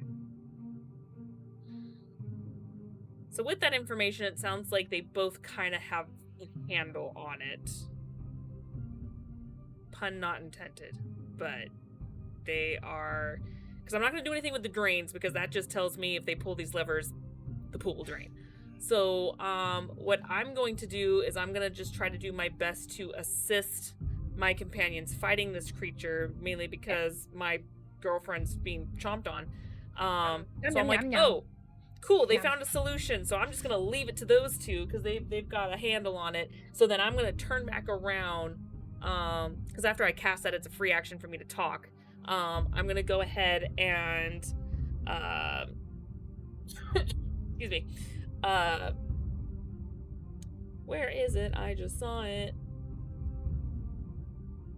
Thankfully, this doesn't zap the whole water because it's magic. It just fires on a single target. So I'm going to oh wait, do I want to use this instead? I might want to do this instead. Hold up. Unless your DM is mean and says it zaps the water. I mean, it's entirely up to the DM. It's entirely up to the DM because magic is magic, but Rojan says you can't do fire spells underneath, which makes sense. But it's like, oh, it's magic. Would that negate it? But it's up to the DM. What are you casting? I want to use Witch Bolt. Okay, and is there a verbal component to it? It is a verbal component, so I will have to open up my mouth to do it real quick. Okay, so you have to make a roll to see if it goes off successfully. Okay. Which is Which is what kind of roll? I am looking. So you need to do an ability check using your spellcasting ability. So just roll roll a d20 and add your spellcasting ability modifier. Yeah. Okay. And the DC is 8 plus the spell's level, which I think is only just 1. So 9. So you beat a 9. Yeah, I got 13 on the die. So okay. Yeah. So it casts as normal. Okay. Now I need to roll again and see if it actually hits because it's an attack.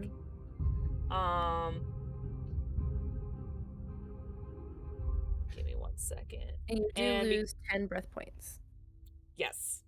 And because detect magic was through the dagger, I don't have to worry about concentration.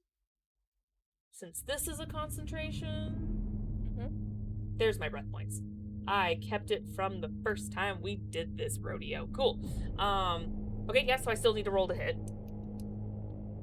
Do I lose 10 breath points as well this round? You've gone back up to the surface, so you're back up to full breath points because I assume you breathed in. Yep. Now she's holding her breath above water. Yeah, luckily right now the room's not completely full, so you. Yeah. That's the best part about my mind link. We can communicate underwater. If you have something to say, you can always just wave. The poor Wisteria hasn't had that opportunity. Yeah, we did mind link once, but yeah, she doesn't have any useful information. No, I mean you haven't had the opportunity to get air. Oh yeah.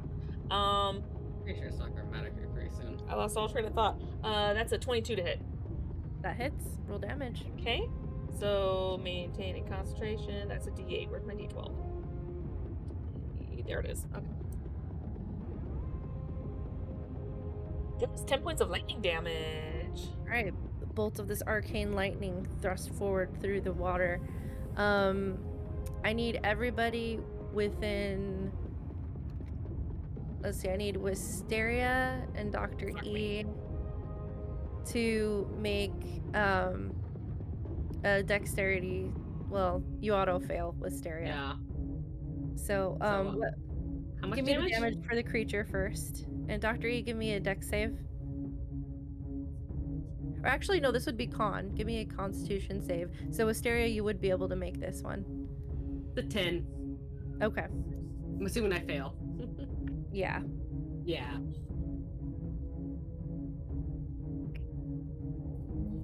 What's the damage, Elowin? It was 10. 10 damage? Okay, to the creature? Alright, Yes. got it. Dr. E, what was your con save? You were muted. 16. 16? Okay. Yeah. So you make it. So you feel this like pulse of electric energy fill the water, and this is just me kind of like homebrewing a little bit because I feel like if you do lightning and water, there should be a consequence.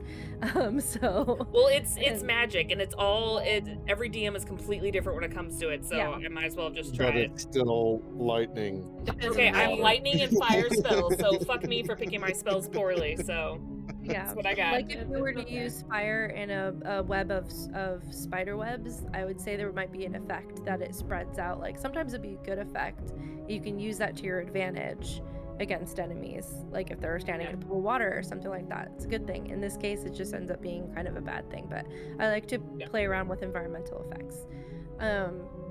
So, but it's not going to be a lot. It's just so you take 4 points of lightning damage, Wisteria. Just 4? Just 4. Expect it to be half. Because you weren't the main target, so. Okay. I'm not gonna murderize you guys. I won't make it that bad. I just chose a die and I rolled it and then decided you would take that much damage. I mean, half would have been logical because it's spread out from the thing, so that's what I was expecting. Yeah, no, you're fine. I'm not gonna be that mean. And that's it. That's my turn. Okay. As some of it splinters off towards you. So that was Wisteria's turn. Now is Kieran.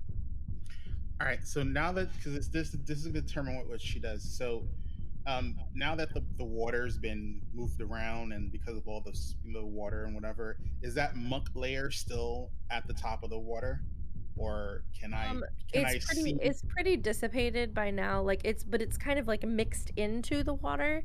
So Right. from all the swirling, so there's just like it also the water that's rushing in has been grabbing all of this like slime and like just muck that's been all on the floors and pushed it around, so it is still kind of hard to see, but it's Well, that's fine because her dark vision, because she has the 300 feet of dark vision. So I want to see if I can see where the undead monster is. Okay, you'd have to put your head under the water. Yeah, I mean, she'll take a breath and like stick her head under there. Okay.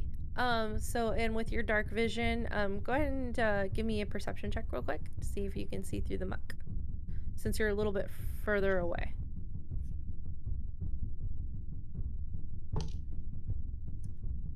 Not a hard DC though, for you. That's gonna be a 12, unfortunately. You make it. It's not because of your dark vision and stuff. It's you're able to see this thrashing large shape.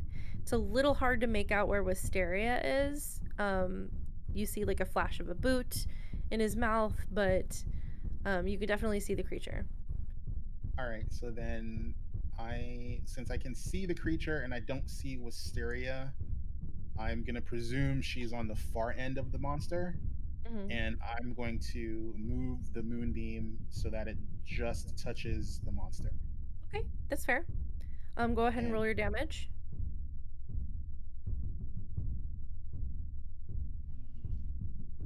Moonbeam has been eating up my monster pretty bad, so. Oh wow, nice. 2 8s. That's a 16. Save for half. Whew, okay. Let's see what happens. That is, what is it supposed to be? What kind of save? It's con save for half. Con? Okay. So that's 13. Her DC is 14, so it's a fail. So it fails. So full damage. Yay. And then as movement, she is gonna position herself at the lever, so that way basically she's just treading water, and then when she gets to the lever, she's just gonna hold on to it and just like try and pull it. Okay. You And can feel the waters rising. You're almost there. Yep. And that's all she can do right now. Okay. So what was the damage roll? 16. 16. Okay. So that's gonna be doubled. That's significant. You've been doing like consistently like over 30 points of radiant damage to this thing. Oh wow, it's really susceptible. Holy shit. Yeah, it's very. It does not like radiant. At least my version of this creature does not like radiant. So I think undead things should be like upset by it. Right? I don't understand when there's an undead creature that's not weak against radiant. I'm like, come on. Oh man, he looks real effed up now. So you see like just chunks of bone, and the pieces of this mummified crocodile are just burning and searing off, and it's roaring in rage. In fact, I think that was enough pain that I'm gonna do something. Yep. Its grip on Wisteria loosens from the rage as it opens its mouth wide to just roar in pain. And Wisteria, you are no longer grappled because I rolled really low on him trying to hold on to you.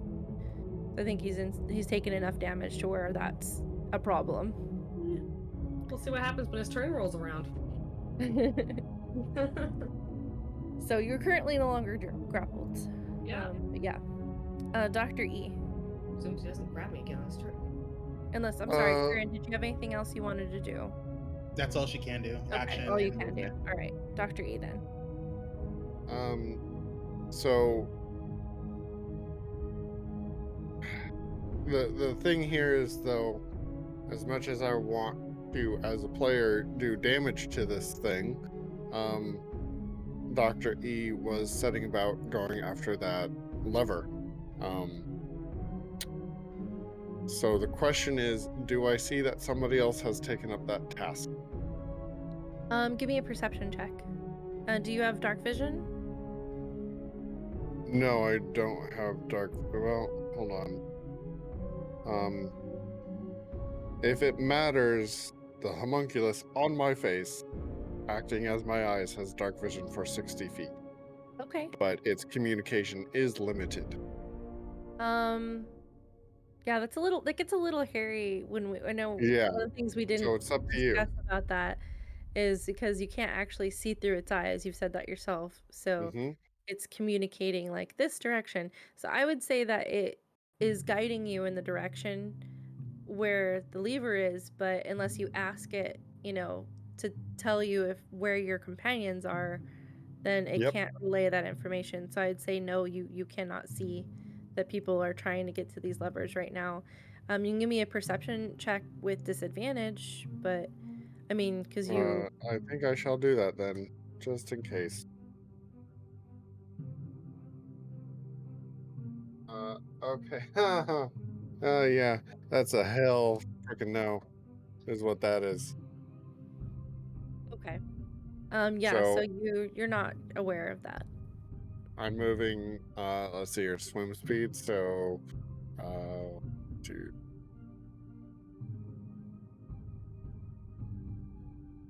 Three squares. I can get there. Okay. And you are still submerged, because I think you were submerged in the water, so you'd have to go up. It's probably about 10 feet up for the surface at this moment from when you were submerged. Okay. Okay? Yeah. But you're in that direction. Anything else you'd like to do from here? Well, I don't. With my piss poor perception roll, I really don't think I even see the undead trial at this point. Well, I mean, So that you- was... Did you get a nat 1 if you did? It was a 2. Okay, I mean, still not a nat 1, but you were looking specifically for the levers and for people around you, right? Well, I guess it was just perception. It's hard to miss the glowing moonbeam behind you and the thrashing and the roar. So there's a lot more senses being engaged because you felt the electricity coming from that direction that hit you. You felt, you could hear the roar of pain, the thrashing in the water. So I could say you could probably sense where the crocodile is. All right. So, I mean, if you're willing to give me all that I to would do say stuff, then to target, it might be a disadvantage because of your perception roll, but you could try to hit. yeah. So, in that case, since I've only done a movement, my action will be the Sacred Flame, which will be a dex save on his part. Okay. That's a 9. So that does not save, and we are level 4, so Sacred Flame does a D8. D8 radiant damage. Okay, so that's 6 radiant damage.